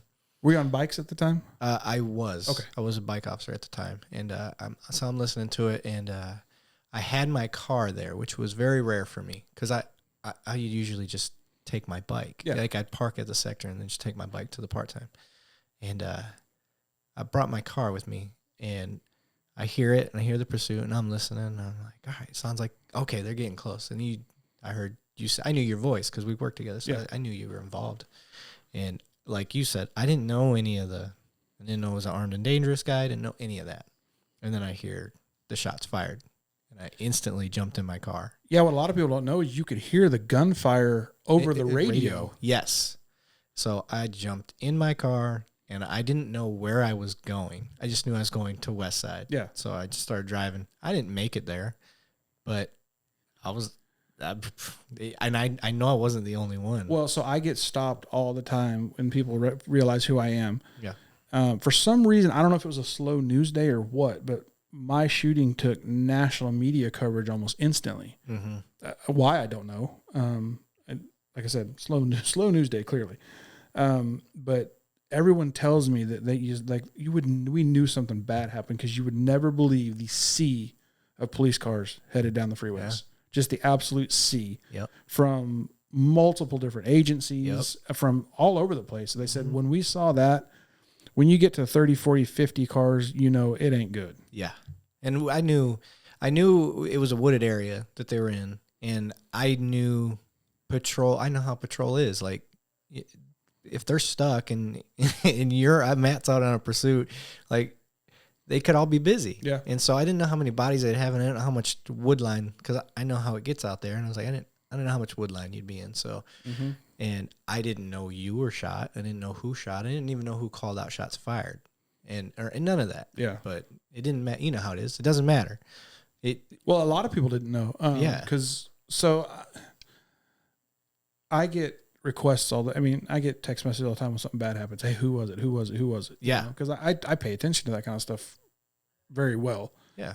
And I still have people tell me this day, he's like, I knew something was wrong because I texted you and nothing. I never heard a word about. No response, no nothing. That's how my wife ended up finding out through Facebook. I know. She tried to call me multiple times. I didn't answer. And luckily, one of my buddies of mine, who I worked with for a long time, he was like, look, I'm out here, call me. And he actually called her and kind of gave her the details of what was going on. Yeah. Yeah. There was a lot of talk about the social media aspect of that. So, so you get to the hospital. Obviously things worked out. You're here talking to us. So spoiler alert, I live. You live. So that's great. I'm glad all that happened. Let's talk about the other stuff. Yeah. So, the bad guy, the one that shot you. Yeah. I don't want to say his name because I don't want to give that asshole any time on the air. So how did he get taken out? Who took him out? So after the execution shot, we'll call it, he was kind of limping down the road, down the hill, because I had hit him. I'd hit him 3 times. Okay. All in the guts. He was high as can be on meth and not a whole lot. He would have died eventually from those wounds, but it wasn't going to kill him instantly. So I am told this because I didn't recall it, even though you can hear it clear as day on my body camera. Because I remember when I went for my interview with Major Case, they asked me, did you hear after he shot you in the face, did you hear any other gunshots at all? No, I didn't hear anything. And lo and behold, if you go back and listen to my body camera, there are shots that come over the top of me, and I had no clue. So a sergeant at the time, now a lieutenant, he was out there. He had come over the top of the hill and saw the guy after we exchanged gunfire, and everyone kind of starts coming towards the sound of gunfire. He sees the guy kind of limping away, and he knew what had happened already. He's like, well, we got a gunfire. There's a bad guy. We got a problem. So he lets off 2 rounds, and 1 round strikes bad guy, other round misses. So drops the bad guy to the ground. Guy stands up, turns around, levels off at the sergeant at the time, and sergeant lets off 2 more rounds. 1 misses, 1 KOs him right in the eyeball, and just ends it right there. How far away were they? 331 feet. So 111, 112 yards with a handgun. So from 100 plus yards. With a handgun. That's a good rifle shot. So he hit him on the first try. Then missed. He fired 4 rounds and was 50% at 4 rounds. So first shot hit, second shot miss. Third Somewhere shot in that hit, order, yeah. Second shot miss. Yeah, somehow in that order. Yeah. 1 of 2 hit, and then 1 of 2 hit. That's amazing. Yeah. From 100 and something yards. Yeah. The longest I've ever even attempted with a pistol was when we're in the academy and we do it at 50 yards. Yeah. So I couldn't imagine doing it over a football field away, standing in the other end zone. Oh my God! You know, that's a good rifle shot, not alone a 9mm pistol round. Yeah. You know, and hollow points aren't known for their accuracy at distance. That's crazy. That's crazy. Yeah, KO'd him right there. Okay, so he goes down. You said there was a second bad guy. Second bad guy. I never saw him. Everything I learned about him, I learned after the fact. Okay. He exited the vehicle. When I go back and look at my body or my dash camera footage, I see him exit the vehicle and start running the opposite direction of bad guy number 1. Okay. You can see in his hands he's got a rifle and a pistol. And he takes off in a God, I don't know where he went because he wasn't my priority at the time. The driver was. Yeah, the driver was the priority. We knew who the bad guy was that we were looking for the warrants. The fugitive task force knew who he was. Yeah. They were very familiar with him. Okay. So he wasn't even a concern of mine. My understanding, and this is after talking to people out, is 4.5 hours later, they finally found him laid up in the field, camouflaged in leaves because he doesn't want to get caught. I mean, to the point where they almost walk right by him and damn near step on him. Dang. Before they look back and go, oh, crap, you know. Here's our guy. Did he have those weapons with him? Yeah, he was laying on top of one of them and the other one was within reach, yeah. But he didn't do anything with them. Okay. So cops aren't as bloodthirsty as people might want to say. Yes, that is, I mean, I think back in the old days, absolutely, I mean, he would have never made it out of that field. But that's the old days. Right. That's not how we do things now. Yeah, we've learned. Yes. So we're kinder and gentler. Yeah. Okay, so I'm trying to think. He goes down. You're jacked up. Bad. So you obviously had a lot of things work in your favor, despite all the things that worked against you. Absolutely. So it's that's very interesting. So I laid in that field for 29 minutes from first shot to lift off with helicopter. Okay. In the field. And obviously there's medical treatment that can be done in the helicopter. So you're receiving something, at least an IV, something to get IVs. I don't think at the time they were carrying whole blood. That's kind of a new thing that they've recently started doing. Okay. But yeah, I started receiving more advanced field care. Okay. So I'm trying to do a logical order here. I was going to ask about after, but I want to stick with the incident. So for other agencies out there listening or citizens that are trying to improve their police department, trying to get them the best, what did we do right? What did we do wrong? Because there's always, and I'm looking at this as an after action thing. Like, how can we improve? What did we do really well? So I had a lot of time while I was in the hospital to play the what if game. Mm-hmm. And my wife will tell you, I drove her nuts while I was doing this. Because I sat back and, well, did I have to chase him? What if I would have stayed on the fence line? I didn't have to climb the fence. Or what if I would have just set up a good perimeter and then we would have brought in a dog? And, what if all day long? Yeah. I had a little bit of time. A little bit. And we can what if ourselves till the cows come home. The end of the day is that my concern was that this was a bad dude who I didn't know it at the time, but the people that had just gotten home to the house were a female, her daughter, who's pregnant, and a 4-year-old boy. In the house that we stopped at. Okay. So the last thing I want is for him to run into that house, and we have a hostage situation now. Right. So I'm not going to let him get out of my sight if I can help it. I didn't do a lot of the after action stuff for the we'll call it a call out just because it's an all call at that point. I spent too long in the hospital. They didn't want to wait for me. Jerks. So they're not going to wait 2.5 months in order to have an after action debrief just so that I'm there. Yeah. So I didn't get to participate so much in the after action, what could have been done better, what was wrong, what was right, kind of thing. I can't answer to that. I think that's a conversation that is probably better asked of maybe one of the SWAT guys that was out there that day. Okay. They could answer that much better than I could because there's only so many of them, and then they have to rely on patrol, which they don't do often. Yeah. They have to rely on SRT, which they did more than they do now. Mm-hmm. But I can't answer that aspect of it because I went night.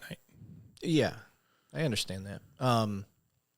as far as the officers that helped you out, that were out there with you before Brandy and all the other medical guys got there, is there anything training-wise that, like, did they look back? Did they tell you later on, like, oh, man, I wish I would have done this? The officer that found me, he hadn't taken our tactical lifesaver class yet. He'd been putting it off and putting it off and putting it off. Didn't have any sort of medical gear that we give out free. Yeah, during the class. Yeah. We give out a couple $100 worth of equipment to every officer in our department when they take the class, either as a rookie or if they've already been hired and we're teaching the class. Mm-hmm. So he hadn't taken the class at the time, and I think he felt bad about that because he truly didn't know what to do. Yeah. And I think it comes down to a lot of people don't think of the medical aspect of things because we're cops. They don't think. And it's gross. It is. A lot of people get queasy at the sight of blood, and I'm okay with that. I don't get queasy. I just don't want to touch it. But you got to do something. Yeah. Especially if it's your buddy. I mean, I don't care. I don't care who you are. If you're hurt and you're bleeding, I'm going to do something to save you. Yeah. But that's me. Yeah. And I can't speak for everybody, but I think a lot of officers are that way as well. Look, I may not, just run around and get my hands covered in blood with Joe Schmo's blood.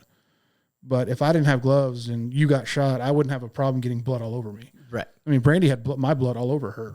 Yeah. And it wouldn't, I'm not worried about that. Yeah. That's the least of my concerns. Exactly.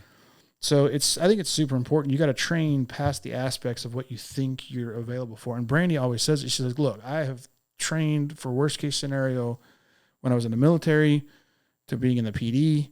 And I had been put through all kinds of scenarios. I have never in all my training been presented with a patient with 10 bullet holes. Yeah. 10. She's like, we just haven't done that. Yeah. And she said that kind of raised the bar at that point. Jeez. So, and that has a lot to do with kind of some of the, the rescue task force stuff that we're doing now for Mass Cal stuff. Why we mandate that our officers go through medical training for the classes that we put on for the department.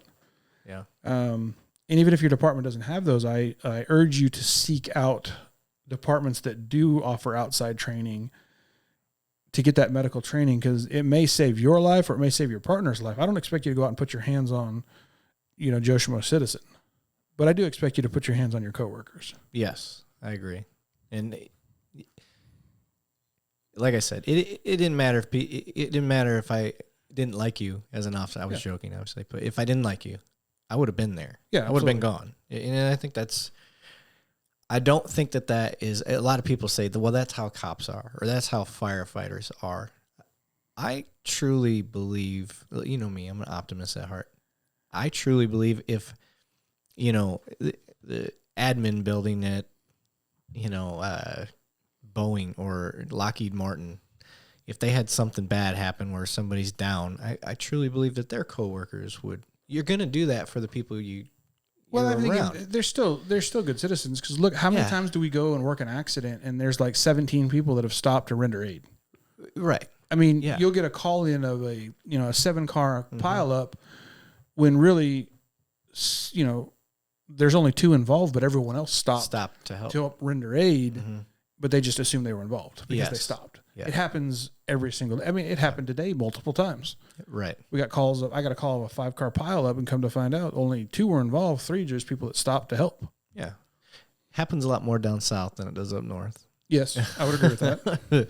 But I've lived in the Yankee Kingdom before. Yeah. Part of the thing that I want people to understand is that cops and anybody, the paramilitary and all that stuff, we get a lot of credit for being that type of person where we go out. But in my heart, I believe most of us are like that. I truly believe most of us will do something to help if we can. Absolutely. In some way. Absolutely.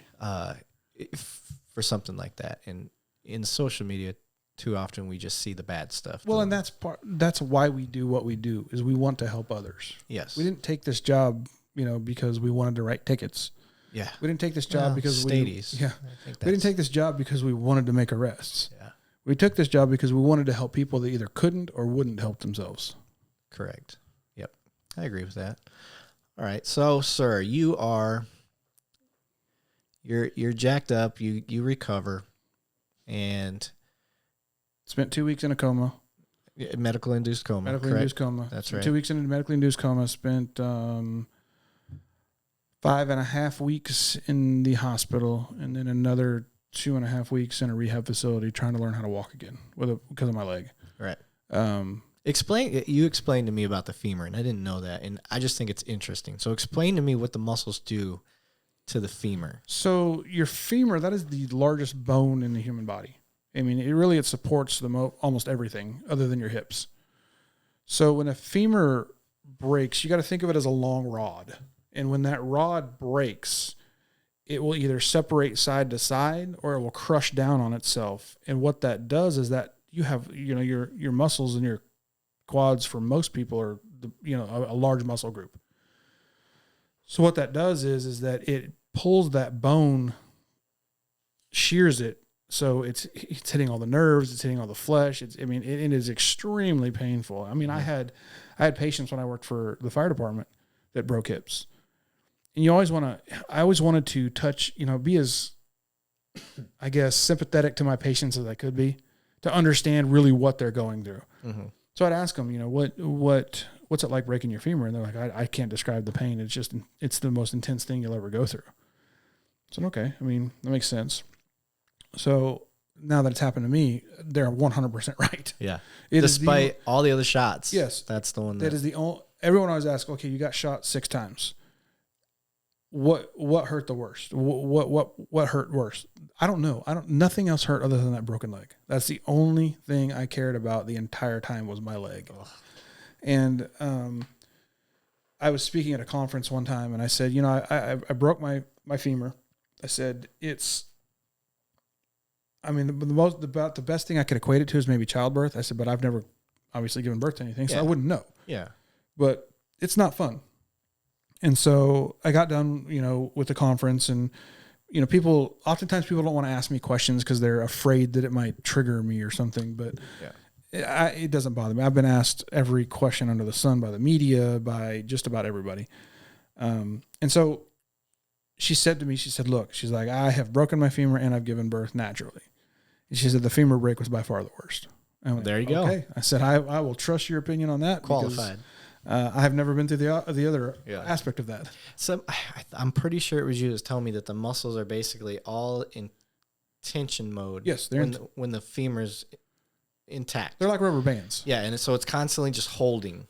And then as soon as that breaks, it's like they snap back, and that's what causes that. Yeah. The jagged ends of that muscle to dig into to the muscle and into the nerves and everything. So, yeah, it's imagine a pencil under tension with a bunch of rubber bands, and the second you snap that pencil, it's gonna those rubber bands are gonna come to taut, and that's a crazy way to think of it. They're finally gonna relax. That's when I realized, or that's when I mentally was like, it triggered for me. I was like, oh. Yeah. Oh, horrible. It's horrible. That's terrible. I've broken a lot of bones throughout my life. Don't get me wrong. I've broken legs. I've broken ankles, arms, you name it. But that was by far the worst thing I've ever been through. Ugh. All right. So you rehab, you learn to walk again. The shot to the face, to the head. That was the most annoying one more than anything else. So what was the end result of that? So that caused a lot of complications. The injury to the aortic arch, for people that know what the aortic arch is, it's basically the largest vessel that comes off of your heart and sends blood to your body. If that tears, you'll bleed to death in 2 to 3 seconds. Yeah. You'll be dead before you hit the floor. So that's a problem. The biggest problem with that is they don't know how to treat it. They've never had anyone survive this. Oh. So they're in discussions with the cardiovascular surgeons down in Houston as to how do we handle this, because they're they're more experts than they are up here. So the initial talk was, hey, we're going to send him to Houston. They're going to do a fairly invasive exploratory procedure, see what they're going to do. They don't even know at this point. And then it turns into, no, you know what? We've been watching it closely through CAT scans, and we're just going to we're going to watch it. As long as it doesn't get worse, we should be okay. Because eventually what happens is scar tissue will form around it. It will you just have all the scar tissue. Nothing's going to happen to it. Yeah. Because for the longest time, I thought it was a walking time bomb. Like I thought at any point my heart was going to explode and I was going to be dead before I hit the deck. It's not a bad way to go. And I was, I mean, but it scared me. Yeah. But I talked to my cardiovascular surgeon who was there when I came in, and he said, "No, look, here's the deal. All that's gonna harden. It's not. You're not just gonna burst open. The body's gonna know what to do. Yes. Yeah. So for about a year, we just watched it. That's all we could do was watch it.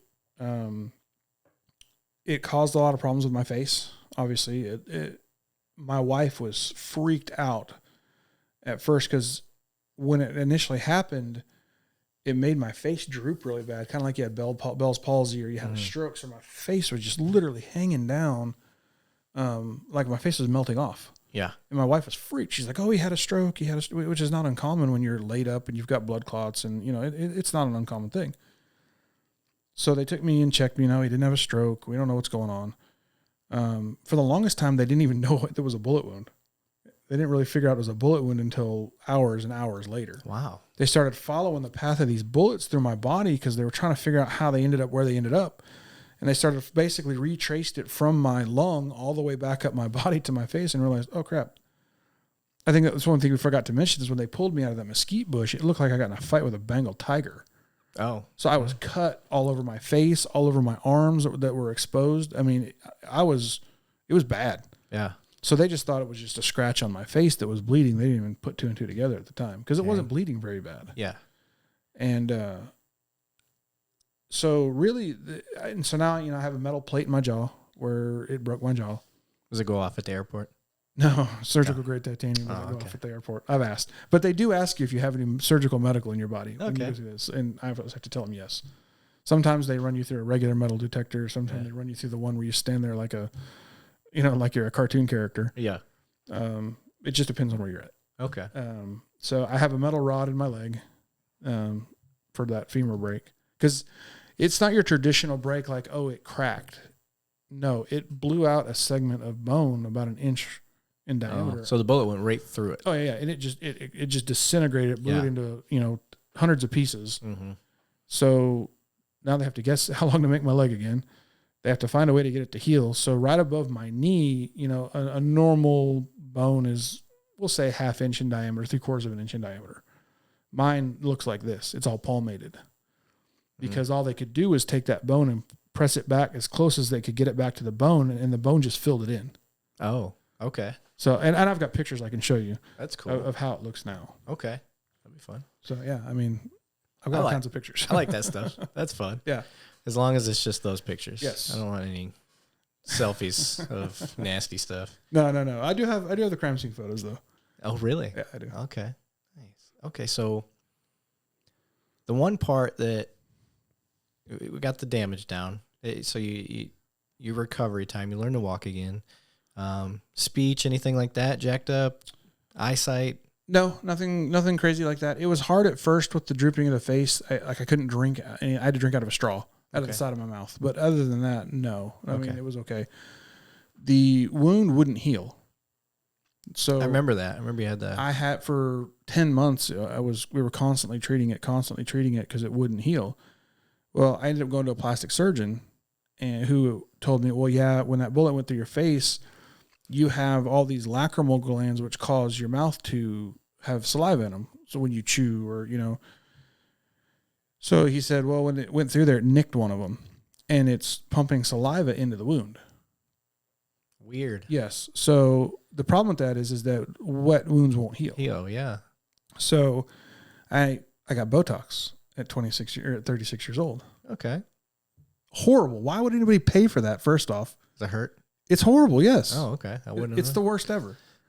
I don't know how women pay for this. I was thinking about on my lip. I don't have an upper lip, so. Well, you're going to need injections like, fat injections for that. That's like some Kardashian. It's not the same stuff? Not the same thing. Okay, my bad. So I got Botox at 36 and what that does is it paralyzes the lacrimal gland, the salivary gland, so that it won't produce saliva on that side of your mouth.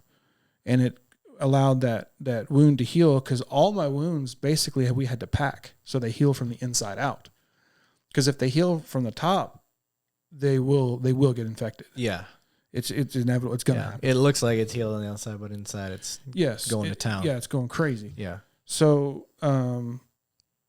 about 10 months later, I was finally able to go have surgery to have it surgically repaired. Okay. But Dang. that was probably the longest. That was probably the wound that took the longest. How many surgeries did you have? Do you remember? Oh, man. I had so many before I even woke up that it's insane. Yeah. I've had 4 that I know of that I remember. Mm-hmm. And I've probably had 3 prior to that, 3 or 4 prior to that I don't remember. Okay. While I was, in that medically induced coma. Dang. All right. So this show is about the relationship with the citizens. You get shot. Everybody knows about it, especially with the people you work with. The medical staff, I'm sure, was great. Yeah. I mean, JPS, everybody knows they're great. What was the citizen outreach like? It was crazy. They did a T-shirt fundraiser for me. I got one. Yeah.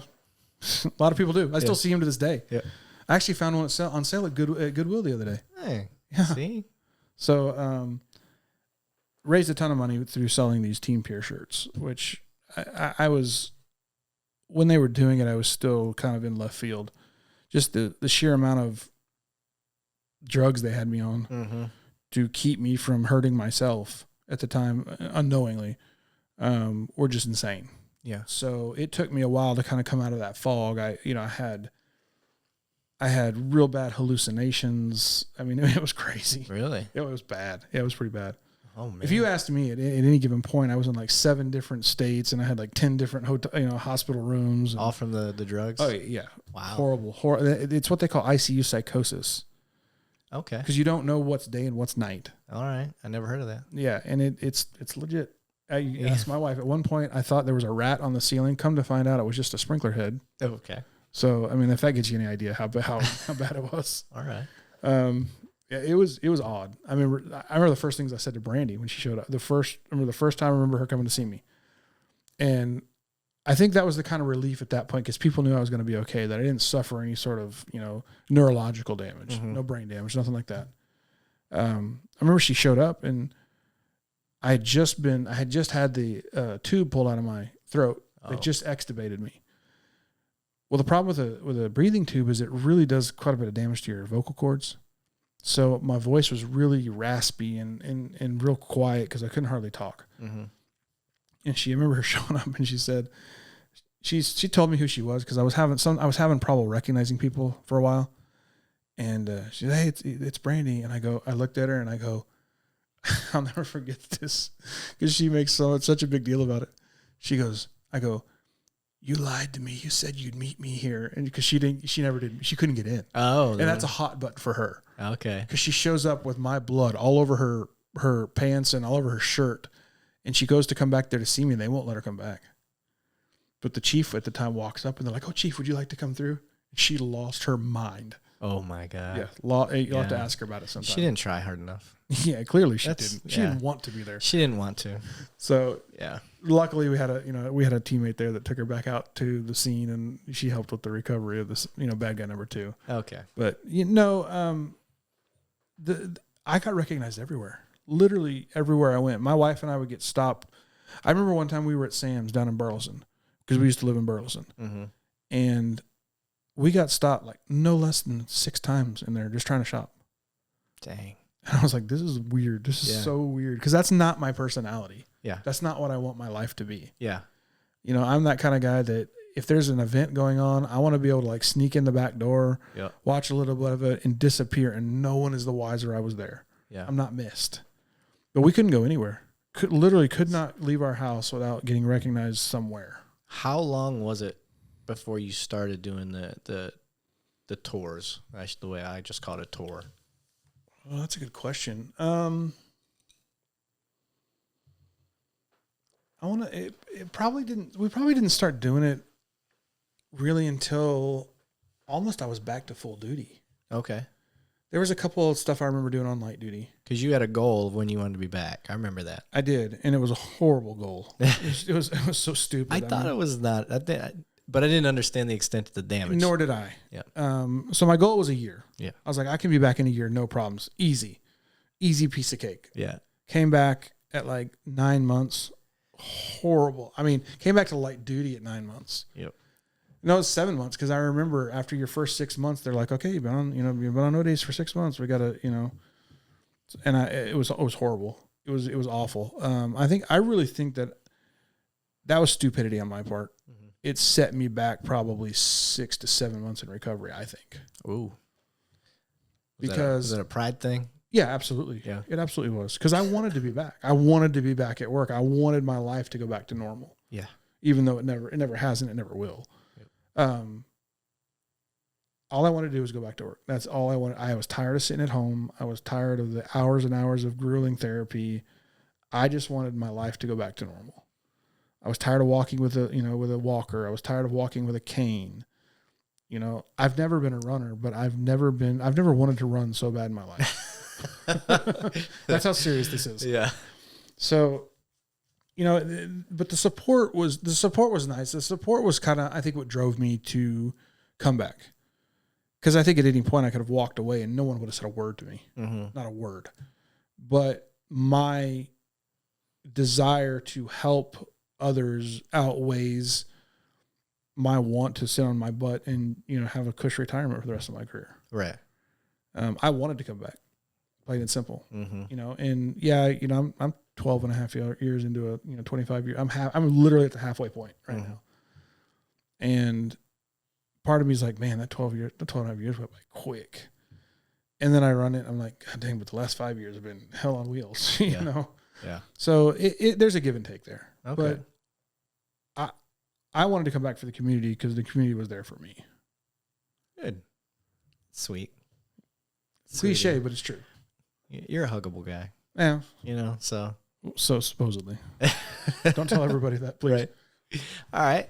So you come back, and I know you talk to a lot of rookies. You talk to, but there's a lot of other rookies out there.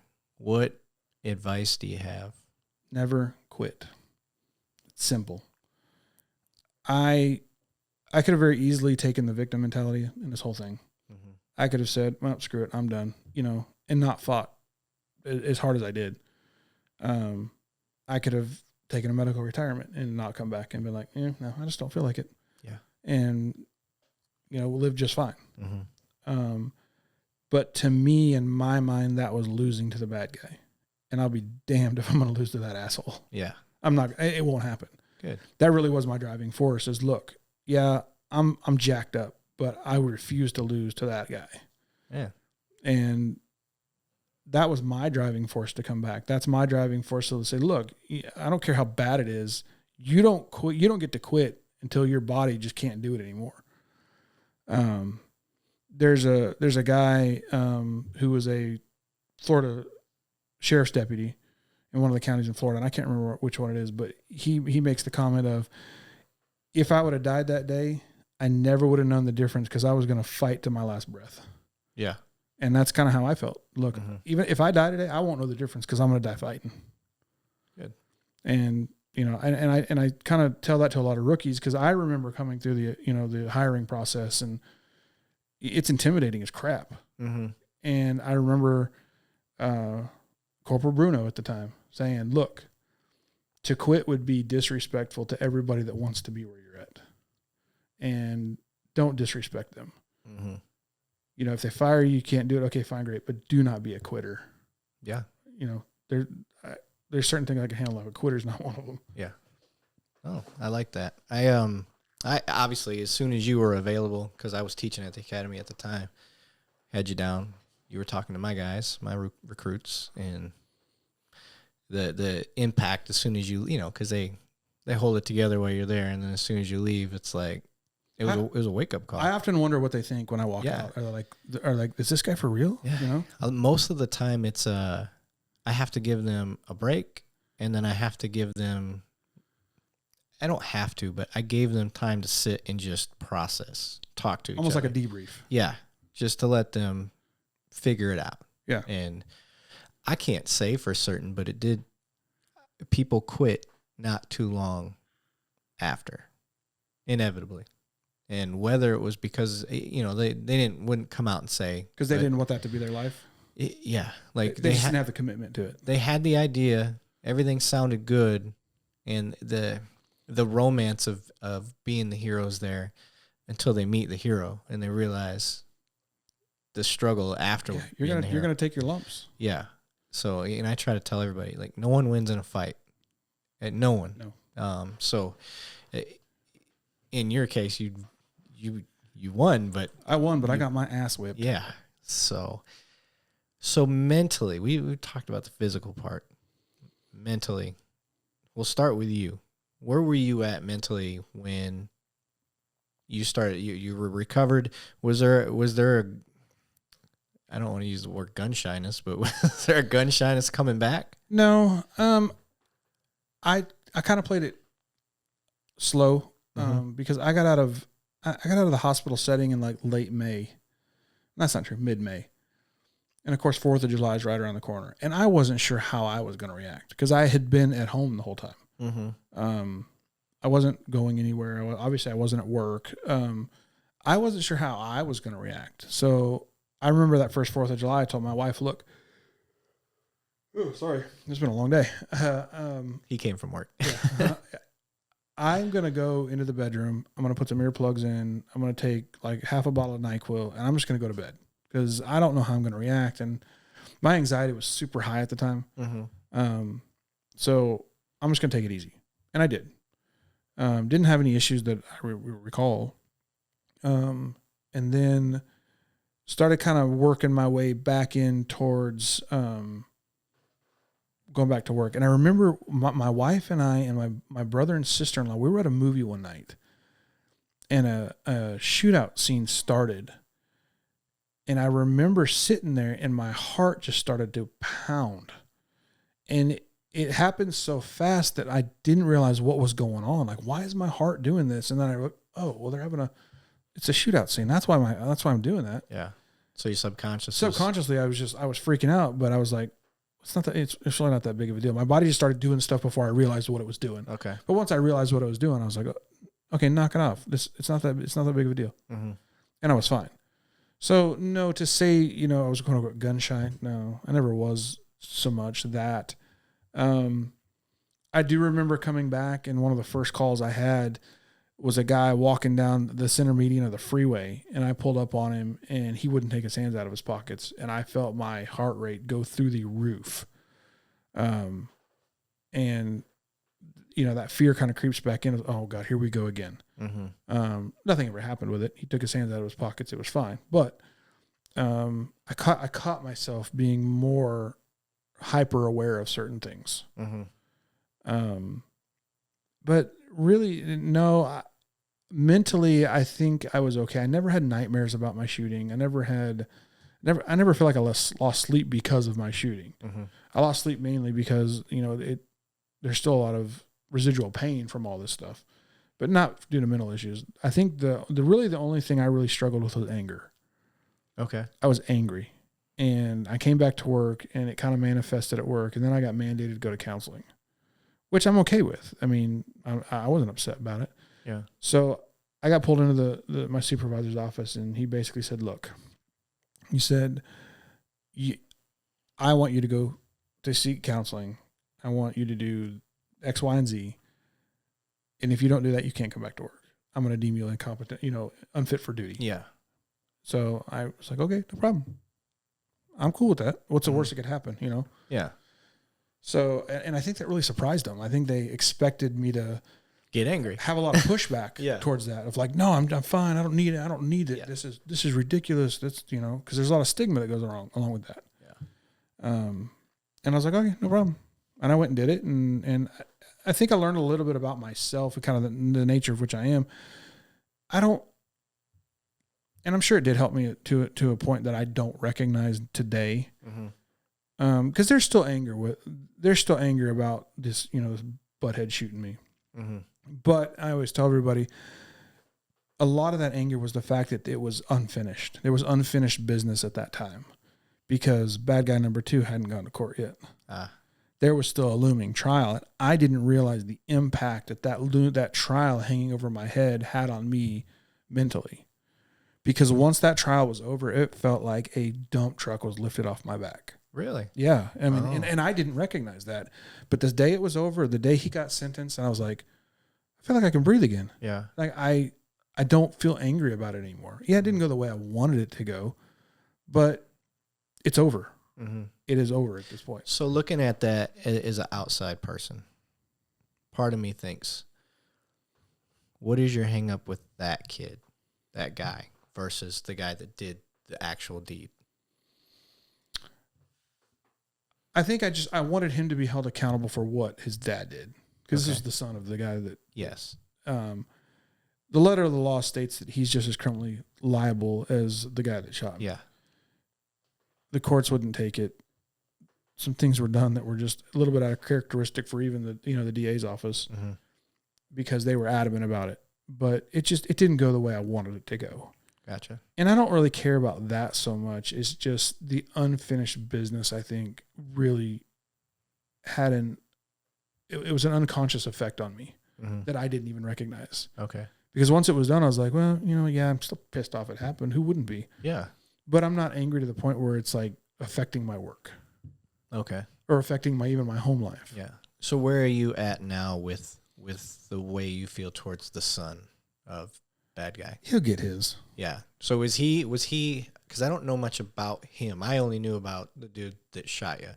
But him, was he wanted as well? No, he was not wanted. He was not wanted at the time, no. Okay. The apple doesn't fall too far from the tree. Gotcha. He idolized his dad. Yeah. And his dad was probably the baddest individual I've ever come in contact with in 12 and a half years of doing working the streets. Yeah. And we come into contact with some pretty bad dudes. Yeah. So he'll get his. He'll mess with the wrong dude someday, and he'll get his justice. I'm not worried about that. Mm-hmm. He doesn't affect me anymore. Okay. That's what I was getting to. Yeah. So he doesn't affect me anymore. What he's got his life, and I'm sure it's not great because he didn't have a good home life. And I kind of feel bad for him in an aspect, but look, you're 20 years old, you're an adult, you know what you're doing. Yeah. Yep. Get your crap together. Yeah. At least don't do violent things. Yeah. Don't run away with guns and say, "Oh, I was so scared." Yeah. Yep. I get you. Scared people run. Okay, I'll get that, but they don't take guns with them. Yes. I'll give you that. All right. So mentally, I see how it worked out for you. The anger thing, totally understandable. And just the fact that you were willing to go get the help says a lot. I think you did that because part of me knows that you trust the people you work with. Absolutely. Yeah. And I know right now, like, if my boss was like, I think you need to take a day off, I would take the day off. Absolutely, yeah. And I wouldn't want to. Well, they can see things that you can't see. Right. Because you can't self-reflect to the point where you realize everything you're doing wrong. Yes. It's even on days where you're like, when I get really, really tired, I get really quiet, which is the exact opposite of what I do. Yeah. So people are like, "What's wrong with you?" Yep. Nothing. I'm just tired. Yeah. Mine's hungry. Yeah. Okay. If you get hangry. I get hangry. Like, okay. If I mention, I think I'm starting to get hungry. Like, even my wife, she's like, "We got to get some food." So you're a woman. Is that what you're telling me? Yeah. Like, she's like, "You got to get food fast." Because Brandy's the same way. My wife's the same. Yeah. Brandy's like my work wife. Yeah. I leave my house so that my wife and I have a great relationship. Mm-hmm. And then I have to go deal with Brandy at work. So I really never get away. Well, thank God she retired. Exactly. She's retired now. So weird to say. Yeah. Retired. I mean, That's why I call her every day. And she looks old enough to retire? I call her the quitter. Well, you're not wrong. And I remind her every day, "Hey, you quit on me." You're not. Oh, dang. You didn't make it and you quit on me. Yeah. You didn't even try. So she made a comment of, "Well, when I graduate from PA school, you better be there." I told her, "I don't know. I might be busy that day." Of course, my wife let me have it. Yeah. She's like, "We will be there and he will be sitting next to me." That's hilarious. She's such a pain in the ass. Because her and my wife, they gang up on me. Yeah. Constantly. Okay. Like, we'll be out doing something and Brandy will go, "I'm calling your wife and we're going to find out what the real answer is." See, that's bullshit. So what she'll call up my wife. "Laura, Matt's not doing this or Matt's not doing that." Mm-hmm. And then my phone blows up. Yeah. Oh, she tried threatening to call my dad before. I was like, "Yeah, I know your mom's number." She goes, "All right, I don't want to play." I was like, "That's what I thought." Yeah. It's like, well, and I could call her mom too, but I'm like, well, you know what? Yeah. Well, our relationship is different. You guys grew up around each other where I didn't. So her mom was my first lieutenant. Is that how it was? So yeah, so her mom was the lieutenant in the academy when I got hired. I thought you guys were friends. When you were kids. We didn't know each other. Or in high the school. The media. So that's funny you mentioned that. Is the media made it out to be like Brandy and I were like childhood friends. Like we just grew up together in the same city, and we did this. We didn't know each other until we became cops. Until I became a cop, because she's been doing it longer than I have. Right. Okay. So I'm glad you brought this up, because she brought this up yesterday, that the media would clip things and make it look like Brandy was the sole angel that just came down, picked you up. Like no one else was there. It was just Brandy that did it. And that they clip things and they'd make it seem like you said something else and all that crap. So that's why I've always hated dealing with the media, because I will never forget my first media encounter. It was at the hospital, and I was a rookie, like maybe 8 months on the job. So we're scared of our own shadows at that point still. Yeah. And I remember having to go and sit on somebody at the hospital, and it was not literally sit, but like I had to guard them. Yeah. And so I remember the media basically ambushing me outside the parking of the main facility where we were going and asking me questions. It was right after Kerry Gober got hit head on by that guy that was running from us. Okay. So you're here to guard the officer and blah blah blah. How's the officer doing? And we know we're not allowed to talk to the media. We are not allowed to talk to the media about anything. That's Sergeant and PIO and whoever else has, been designated to do that. Right. So I'm like, look, I'm going to appease them. I'm going to give them nothing, and I'm going to move along. So I basically give them they asked me, well, do you know that officer? Well, even if I didn't know the officer, it wouldn't change my, we're all the same team, but, I gave them a bunch of fluff. Well, they hacked that thing up and made me look like a fool. I was so pissed. I called the sergeant. I was like, Sergeant, they freaking ambushed me. I didn't give them any details, because that was my first encounter. I didn't know what they were, I didn't know what to expect. Right. Looking back on it now, I was like, really, you didn't tell them anything. So who the hell cares, Yeah. But I was scared. I was scared at the time, and they made me look stupid. Oh, see, that's another reason for this show. Yeah. And so I don't edit anything unless it's like you said something that you didn't want to be, and I haven't had to do that with any guests yet. So I've had nothing I've had to edit out. Yeah. And it depends on what your role is. So the media was real good to me through my injury. I did a lot of, going to different news agencies and talking to them, especially on the 1 year anniversary and with the releasing of the video and all the body camera footage and dash camera footage and all that stuff.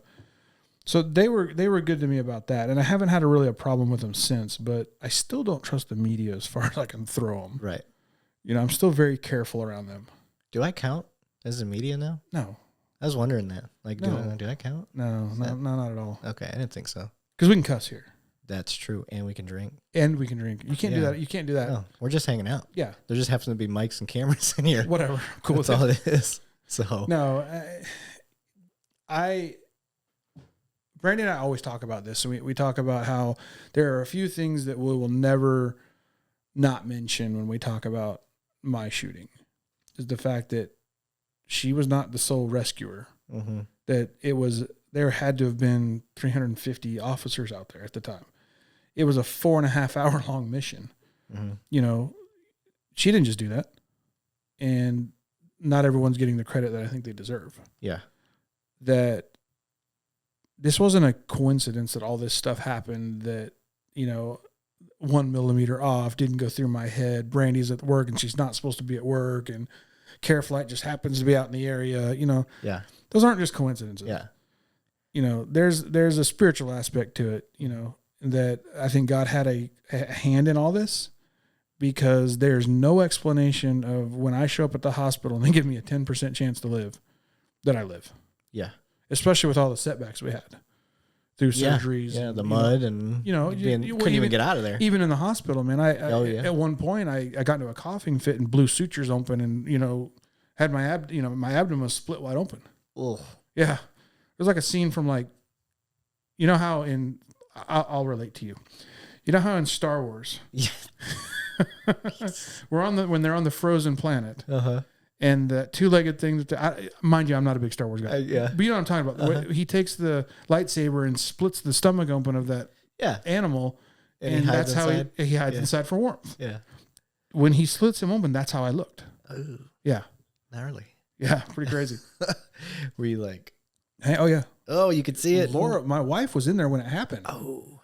You know, she's a nurse, so she's used to this kind of stuff. Yeah. It doesn't surprise her. But when it's somebody you know... And eventually your wife's going to get there. I know. God. And you talk about teaming up. Now, Brandy and my wife are... Oh, yeah. See, it doesn't... Teaming up, It never quits. Yeah.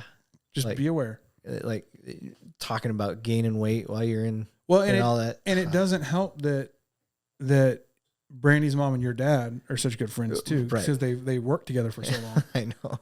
So that never helps. Yeah, surrounded by it. Yeah. And I was told her, I was like, I tried to, you know how she is. I called her, I shouldn't say I called. I texted her and left a text message just like, hey, I want to get you on the show. She's the worst about answering her phone. I was like, and there's like no answer. I'm like, huh, all right. Well, I know she was going through her quitting phase and all that stuff. So I was assuming that was part of it. And I knew she was leaving and all that stuff. So I was like, all right, I'll give her time. Send another message. Hey, and then I'm sending gifts like, are you ignoring me or like checking my watch, stuff like that. And finally I just said, she doesn't like me anymore. I'm done. So, and then she finally, not only does she goes back and she starts at text 1 and she's answering all the questions. That sounds about right for her. And she's like, I'm so sorry. I'm like, gosh. She's horrible about that stuff. I know. I'll give it to her. She's busy. Single mom. I get it. It's not easy. However, come on. Yeah. Yeah. How are you going to be like a social media face That's person? How are you going to be internet famous and not be able to answer a text message? Yeah. Especially from us. Yeah. I mean, really you're super important. You're like part of humanizing the badge, Yeah. Well, I'm not, but she is. No, she is. Yeah. Yeah, exactly. Are you? No. Okay. I don't want that. I was wondering if you were. Like I said, that's not my life. I got you. I like all those guys. I like Mike the Cop and Officer Daniels and Hook 'em and Book 'em. I love those guys. They're great. They're funny. They're fun to be around. Yeah. But that's not for me. Yeah, you're not fun to be around. I'm more of a I like the behind the scenes stuff. Yeah. That's more my thing. I hear you. Oh, So that's cool. I really don't like the spotlight. I know it doesn't seem like that, but I don't like it. Yeah. It makes me uncomfortable. Understandable. So from this, is there anything for the other departments that you would, obviously Tac-Med is worth its weight in gold, but not everybody can. Yeah, not everyone can afford that. Can afford it. We're expensive. Yeah. So what would you suggest to other departments that? So it takes, to do this job, and especially I think to do this job in a smaller department, it takes some initiative on those officers. They have to want to go out and get better. And that's been spending your own money. Unfortunately, going and buying your own medical gear, kind of taking classes thinking more outside the box, I think. Mm-hmm. You have to be able to kind of look outside the box and go, okay, this could probably benefit me. I'll go do this, even though the department won't pay for it. Yeah. Because even we do a lot of that. There's a lot of classes that we take that the department won't pay for that we just pay out of our pocket. And there's a lot of grants out there that people can apply for, like the officers can apply for. They just don't know the outlets to do that. Yeah, exactly. So I think that education would be. You have to think outside the box. If the department says no, find a way to make it happen. Yep. Yeah, absolutely. I mean, I don't mean mortgage your home off for it, but find a way to make it happen. Mm-hmm. You got to want to make yourself better because no one's going to push you to be better.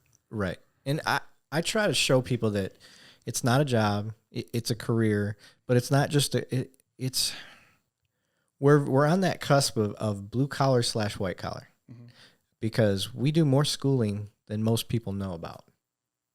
You right? Yeah, the wife. Okay. It's the wife. Her ears were ringing. Yeah, she must have had her. No, her comment is, do you know what the Disney Plus password is? Oh, jeez. Come on, really? Tell her you're gonna password app like everybody else. Exactly. Hold on. Let me respond to her because we all know how wives are. Yeah, that's no problem. I'll just keep talking about the fact that Brandy, I think your podcast is better than hers. It should be better than hers. I think it is, because you're able to bring the attention to things that matter a little bit better than Brandy. She just likes to talk about her. Like, me. Yeah. We like to make fun of her because my eyelashes, my Clydesdale. Oh yeah, I do love giving her crap. We talked about Hallie's Heroes. We talked about humanizing the badge. She didn't do that. It's funny you mentioned that because that's always something that she wanted to do. That, you know, the awareness, and I'm all for that, and I will absolutely always support it. But I want to play the support role. The guy, you know, you go to a concert, the sound techs and the light techs, they don't ever get the credit for the concert, but it wouldn't go on without them. Yeah. You know, so that's the kind of the role that I like. I hear you. So you've got 12 and a half years. You're in the Tac-Med. What's the future looking like, man? I'm actually on the promotions list. You're going to be a detective? I'm trying to. Are you going to get, like, where you at on the list? So I know they're doing, I think they're doing more promotions on the 3rd. So today's what? The 30th? June 30th. Today's June 30th. Is it? Okay. They're doing more promotions on the 3rd. I think they may get to 30, which will put me at number 22. Okay. So I was number 53 overall. And then after the first round of promotions, I should be right at about 22. All right. Left. So I need 22 more people to. So if you're listening to this and you're of the corporal level or above in our department, and you really want to retire, I could really appreciate that. We do have quite a few people. There really are. Yeah. Everyone I've talked to seems to think that I'm going to be okay. Okay. Which I didn't believe it at first, but now that I'm kind of looking at how things are going, I'm going, hey, you know what? It's looking better and better every day. But if it doesn't happen, I'm not worried about it. I'll take the test again. Still in a sweet unit. Yeah, I mean, I've got a great job. I have no complaints about my job whatsoever. I'm one of those guys though that I kind of hit that 5-year mark, and I feel like I need to go do something else because I want to be as well rounded as possible. So I've kicked around the idea of going to motors. Kicked it around. But I'm on the promotions list. So okay. Didn't want to go to the unit just to leave. Well, I don't want to do that to them. You're right. They don't deserve that. It's something I always wanted to do before even Tac-Med existed. Ironically enough, that's what I was doing the day I got shot. Really? So packets for motors were due March 20th of 2016. I got shot March 15th of 2016. Should have still put your packet in. Well, I had just gotten back my performance evals, and the next day I was supposed to go put my packet in.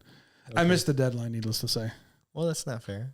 Well, I mean, that's kind of what I said, but they didn't buy it. You should grieve it. Go back. I'm gonna grieve it back to 2016. That'll go over like a fart in church. Okay, so you're on the promotions list. Do you have a detective role you want to do? No, nothing. I don't care at this point. Okay. I do want to go work a CID, mainly because I want to learn how to file cases and do that. I will tell you. I've always said that I don't want to work behind a desk. I've always said that, but it's as fast as my body's breaking down now. It's inevitable, and I need to. I'm not opposed to being a field corporal. I just know there's not nearly as many positions for that as there are working cases. I gotcha. My suggestion, or one thing I'll tell you is when you get there, it's overwhelming for the first 3 months. Oh, I mean, absolutely. I mean, it's different. It's not overwhelming like it was overwhelming when you first got, in a patrol car. So you're telling me I'm going to go home every day with headaches like I did when I was in my first year? I guess it depends on your motivators and I don't want to say your work ethic. Like, I get stressed out if I know I'm leaving work on the table. And you have to get comfortable with that. Everyone always tells me it's about time management. It is. It's triaging in a different way. So for me, the stressful part is I don't like leaving things unfinished. And I'm obsessive when I do things, obviously. Yes, clearly. So I know that about myself, and I didn't consider that going into the detective office. So I'm in there, and I maxed out my comp time real fast. Good. I need a little help with that aspect of my life. Because I was using, I don't want to say I was using an excuse, but I'm talking to my sergeant. I'm like, look, I'm trying to learn. I want to be in the rotation fast. Yeah. And the more reps I get, the better I get. Careful what you wish for. And so, Sarge at the time was like, okay, I can justify your comp time by the fact that you're training. And man, I trained with Brennan. So Jake had me like a machine. Yeah. And it was great, but just be prepared like that. Well, and as short-staffed as CIDs are right now, that I don't think there's an issue coming in. And the problem is, and this could go into being a whole new episode, but one of the problems that you'll see is back in the day, a lot of these supervisors, the supervisors now, there weren't as many leads available back when they were detectives. Oh, absolutely. Technology has changed. But now, due to technology, there are so many leads. How many times when we were patrol officers did we develop a lead, find a suspect, get a picture and a name through Facebook? When we were out there? Yeah. Well, I did it all the time. It went back to even when I was on loan to gang back in like 2010, 2011. Yeah. I mean, I don't want to give out all the secrets, but you make fake Facebook files, put a hot chick on it, and the bad guys instantly friend you. Yeah, you're right. Because I remember Spencer and Graham, those guys, we were bouncing those ideas off of each other and how to do it, and we got on Trello, and we had our beat book off of Trello and stuff like that. Yep. Yeah, that's where we found Waffles, and if you remember that guy with Madursky. Yes, I remember Waffles. That's great stuff. So, all right. Well, what else is in the works for you, bub? Nothing, man. I'm trying to promote and get off the streets. The time has come. Yeah. I need to hang up my boots and probably hang them in for a pair of loafers. Well, I highly recommend you volunteer for the East Side. At this point, I don't care where I go. Yeah. I mean, beggars can't be choosers. Yeah. I just think it's fun. If you want to have the option of doing a little bit of both field and detective work, I think the property crimes corporal spot is a hidden gem. I think so too. I've got a buddy of mine that works for Euless PD that does kind of the same thing. Yeah, and he loves it. Yeah, because you can get as involved in the field stuff as you want, and that's the beauty of it. And you can be in a marked unit, you can be in a UC, you can sit back and lead. Do you wear the patrol uniform? That's all I want to know. Nope. Thank God. No, sir. I don't ever want to go back to a patrol uniform. I do not. I don't even like wearing the patrol uniform on my part times. I wear some 511 like battle brown pants and a t-shirt. That's the best part of my unit is I get to wear basically a t-shirt in the summertime and a tac shirt in the wintertime, and I get to wear tac pants. Yeah. Now you can't have a beard, but I heard that's a sore subject for a lot of people, so I won't. I don't care. If I grow a beard, I look part like Santa Claus anyway. So yeah, yours is real white. I remember. Yeah, I mean, I look like as I get even now, I guess I could get an awesome, sweet part time around the holidays as a Santa Claus. Hey, I heard they make good money. They do. It just depends on how authentic you look. Well, I got the belly and the beard. I mean, I'm pretty authentic. Okay. You got to have an authentic suit though too. Those are expensive. Yeah, piece of cake. Okay, let's see it. Don't just talk shit. Well, let's see it. I got to shave every day now, so that's not plausible at this point. Hey, get a waiver. Maybe your religion. Don't get me started on the waivers. That's a whole nother. Yep. That's a whole nother box of worms. Okay. There's two things that I forgot that I wanted to bring up. We're gonna kind of circle back. Sorry. Your wife and your family. What was, and you're going to be speaking for them, but what was the whole ordeal like for them? What can we learn from them as far as, how was work? Was there a lot of time that had to be taken off? Did the department help take care of them? Was your friends and family, outside family helping? Yeah, I think one of the biggest complications was childcare at the time. Okay. Because how old were your kids? Let's see. One was a little over 3, and one was about 18 months at the time. So I had young ones. Real young. Okay. So the church where my oldest was going to for Mother's Day out, 2 days a week just to get some socialization, they actually picked her up 3 days a week and didn't charge us for it. Oh, nice. So that helped out a lot with some of the during the day childcare. Because my mom and my wife were alternating staying up at the hospital with me. Okay. Because they weren't sure when I was going to wake up, and they wanted someone there when I woke up. Mm-hmm. Or in case something crazy happened, like when my wife was there and I, Coughed. blew my guts out, basically. Yeah. That was probably the hardest part. And of course, luckily for me, my sister didn't work at the time, so we had some built-in childcare, but we had to rely on friends quite a bit for help with childcare, even in the evenings. Mm-hmm. Luckily, my mom's a school teacher, or was a school teacher at the time. My mother-in-law works for the school district, so the summers were wide open. Mm-hmm. My mom ended up taking the rest of the year off. Really? Yeah, my mom ended up taking the rest of the year off to be home. Wow. To help with the kids and to help with me, and because for the longest time I couldn't drive because my right leg was broken, and that's where the gas pedal is. Yeah. So we relied heavily on friends. The department was great. Laura had to take off. She used all her FMLA up, and then she went on a not bereavement, but extended time off where they didn't have to hold her position. But Cook's is such a good company, good hospital, that her boss basically told her, look, you'll have a job when you come back. Don't worry about that. Come back when you need to. That's great. But she had to go on unpaid time off. Okay. So, we tapped that out. But luckily, through all the fundraisers and stuff, we were able to continue to pay the bills. I was still getting a check, even though Laura wasn't. But that helped supplement paying the bills while Laura was off taking care of me. Okay. She was basically like a built-in home nurse for me. Yeah. Because that's what she does. Yeah. Well, yeah, I didn't even think about that. So, and for the longest time, I had wound changes. I had to change the bandaging on my wounds and everything. But for some reason, I didn't want anyone else doing it. I just wanted her doing it, which is good and bad all at the same time. I was going to ask, and if it's getting too personal and you don't want to share it, that's fine. But relationship-wise, did it cause a strain? Was it?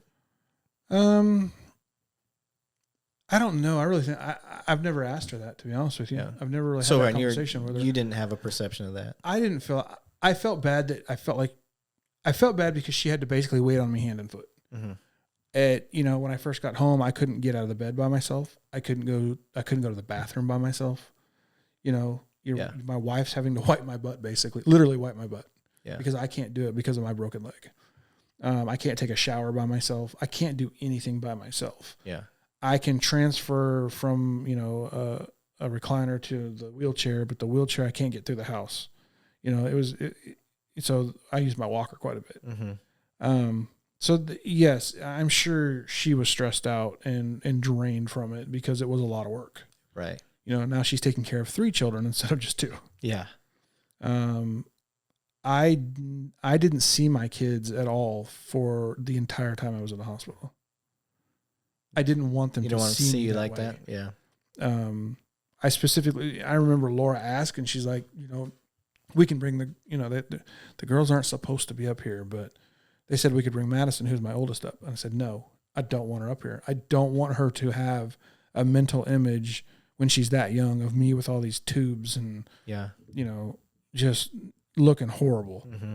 I said, so they would FaceTime periodically so that they could still see me, but they weren't there. It didn't impact them as much. Yeah, the same way. I remember when I was in rehab, so I missed my daughter's birthday because I was in a coma. That's not an excuse. Yeah, I missed her 4th birthday because of that. And when I was in rehab at the rehab facility, that was the first time they were allowed to come see me because I wasn't hooked up to anything. Yeah. I was staying there, but I didn't have tubes and, monitors, and I was in a wheelchair, and it was just me. Right. And they understood, that I broke my leg and that, the bad guy hurt me, and, but we kept it very minimal. Okay. Now I get questions to this day, of things that I never expected them to know about. Oh, from the kids? Yeah, from the kids. Oh. My then 18-month-old asks me questions all the time that I'm shocked she even knows anything about. But it just goes to show you don't really know what they're paying attention to and what they're not. Because she asked me questions. I'm like, where did you learn? How did you hear about this? Mm-hmm. And she overhears the 2 conversations that Laura and I are having. Yeah. So perceptive little shits, aren't they? They are, man. Yeah. It's crazy what they can. At 18 months, I was like, oh, she'll never remember this. It. Yeah. She asked me all the time, "Oh, Dad, the bad guy hurt you, didn't he?" Yeah, the bad guy hurt. And I keep it very elementary with her, very elementary. So now when we talk about it now, they had, Dad, you remember when you got shot? Yeah, I remember when I got shot. So they know that I got shot. They know I got hurt at work. But because they were seeing me on the news all the time. And we couldn't stop that. So they know the basics of what happened. Okay. They don't know how close I was to death, but they know the basics. It's a story for later. Yeah, I'll discuss them with that when I think they're old enough to compute that. Yeah, I get you. You just at a certain point you're like, there's no way they can ever. And the reason I ask is I'm like I said, I'm not trying to be I want people to learn from it and know what to expect if they ever have to go through that. Oh yeah, it's going to put stress on it. I mean, and it, I don't know how it couldn't. Yeah. Because you're not, you're basically, your life has been changed into a 180. You go from complete independence to completely dependable. And I think I'm not going to say you got lucky. Blessed is probably the right word, that your wife is in the field that she's in. I think that helped out a lot, because a lot of people say, God, we are so impressed with how well she took everything in the hospital. But I think that had everything to do with the fact that the doctors could talk in medical terms and Laura knew what they were saying. Yeah. So it made it easier for her to understand, because a lot of times some of the translation's lost. There's just not words to describe what we're talking about unless it's in medical terms. Right. And that's what makes it nice. I think that's why I think that cops and nurses marry each other all the time. I don't know why. That and school teachers. I don't know what it is. Yep. But I think it's because they understand the shift work. Yep. And they understand that holidays are just another day of the week. But I kind of have an added in there where I can talk doctor terms with Laura, and we can have a conversation about something in all medical terms. Because you have the medical. Because I have the medical background. Yeah. So that's cool. That makes things easier as well. It's terrible for her, my wife. Oh yeah, because I'm sure you look at her like a blank wall. You're like, huh? Now I did feel good the other day, finally, because she'll ask me, and she's trying to study with me, like she's practicing for herself, and I'm like, I don't know, whatever that is, and it's just that's mostly my reaction. But she needed to write a paper. Ooh. So I'm a writer. I can write. I can knock out a 20-page paper. Just give me the topic. See, that's where I struggle. Oh man, I can write all day long. So she's like, "What do I need?" And I did like what I do on the board all the time. I'm like, "All right, here's my topic. Here's my facts outline." And the facts alone, sir. That's all I want. Yeah, no fluff. So I tell her, I'm like, "Here, I'll help you write an outline." So I give her this outline, and then she comes back. She's like, "I'm almost done," and it still made me feel good. Hey, That was actually put in, give help where you can. Yeah, actually, able to help. That's where I struggle too. I'm not good at filling in the fluff. Yeah. Now it's gotten better as you have to write these detailed reports for things that we do. Almost down to describing the barometric pressure on the. It's crazy how detailed you have to get on some of these reports. So I've gotten a lot better at it. But that's where I really struggle. They're like, "Oh, you need to write a 5-page paper." I'm like, 5 freaking pages? Are you kidding me? Yeah. One of the things I was going to ask Brandy, and I forgot to, but you're Tac-Med as well. And we covered like you guys backup SWAT. And so I'm not going to make you retell what Tac-Med does, but what I never got to ask her was, what have you guys done for the civilian side? Because I know you don't just help cops. I know you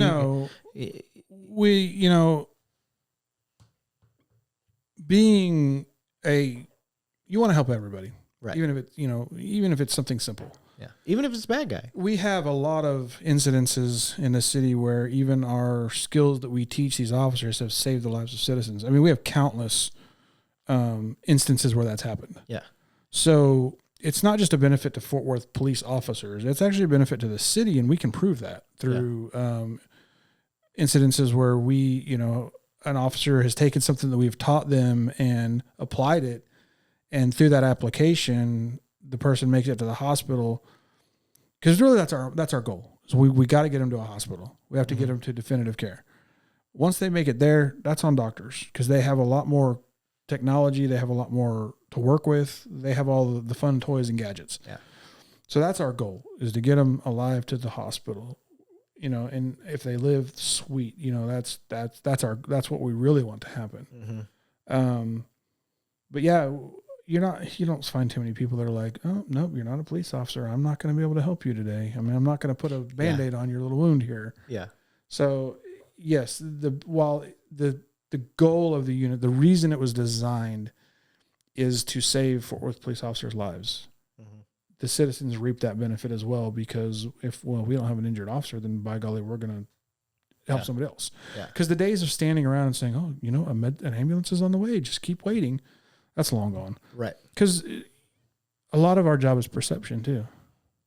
And even if we know we can't save them, at least we tried. Right. It's better than just standing there and going, oh, the ambulance is on the way. At least we tried something. I tell people, put pressure on it or tourniquet it. Yeah. They can't go wrong. Yeah. One of the two. Just not on the neck. Yeah, tourniquet in the neck's always awkward. Yeah, they frown upon that. Yeah. I won't say the joke. Anyway. All right. So, yeah, that was... I'm trying to sell Tac-Med in a way, because I want people, and that's part of this thing, is I want people to know what you do, and how that benefits things for police. And I totally forgot to tell or ask the part about how you guys help citizens. Well, I think anytime you arm an officer with medical knowledge, we're always the first ones there anyway. Yeah. What's the first thing MedStar does? They stage. Yep. You know, and fire and FD. Exactly. Yeah. They stage. So we have to provide the first care there anyway. Yes. So why not arm them with a little bit of equipment and some knowledge to go in, and maybe something they do will prolong them, keep them from bleeding out, or, you know, anything. Yeah. To help the survivability of some of these injuries. Yes. So that, you know, and that's really what our goal is. Yeah. You know, like I said, we're designed for our officers, but we spread to the civilians as well. Or at least be able to assess and say, if I try something, I may end up hurting them more. Yeah. You know, if it's like a neck injury or something like that. Like, just some knowledge, a little bit of knowledge. You just sit still. Yep. Yeah. And that's kind of that's how we were born, is we fill the gray area, the void between, is it safe? Is it not safe? Yeah. And if it isn't safe, what can we do to help while maybe some of our friends go and, you know, handle the problem? Yes. You know, because how do you expect someone who has zero training in defense, zero tools to defend themselves, how do you expect them to come into an area where bullets are flying and people, you know, things are going crazy and perform? I don't expect them to. That's kind of my job. I've got the guns, I've got the armor, I've got the helmets, you know, let me go in and take care of business. Yep. Yeah, you guys got some cool gear too that I've tried to steal when you weren't paying attention, but I always get caught. So you guys get all the cool stuff. Like, your trucks are the shit. I guess that's the benefit of being, you know, attached to SWAT. Bastards. No, that's cool. All right, brother. I don't have anything else other than, do you want to say any parting words to the Unicorn Clydesdale? No, there's definitely going to be something come of that. I can promise you that. Okay. Yeah. All right. I've got, Google will be burning up tonight. All right. That's if my wife doesn't kill me when I get home, you know. Oh, you'll be fine. Well, all right, brother. I'm gonna end it on that one. Sounds great. It was fun, bro. Yeah. Glad to have you. Yeah, glad to be here. Fist bump.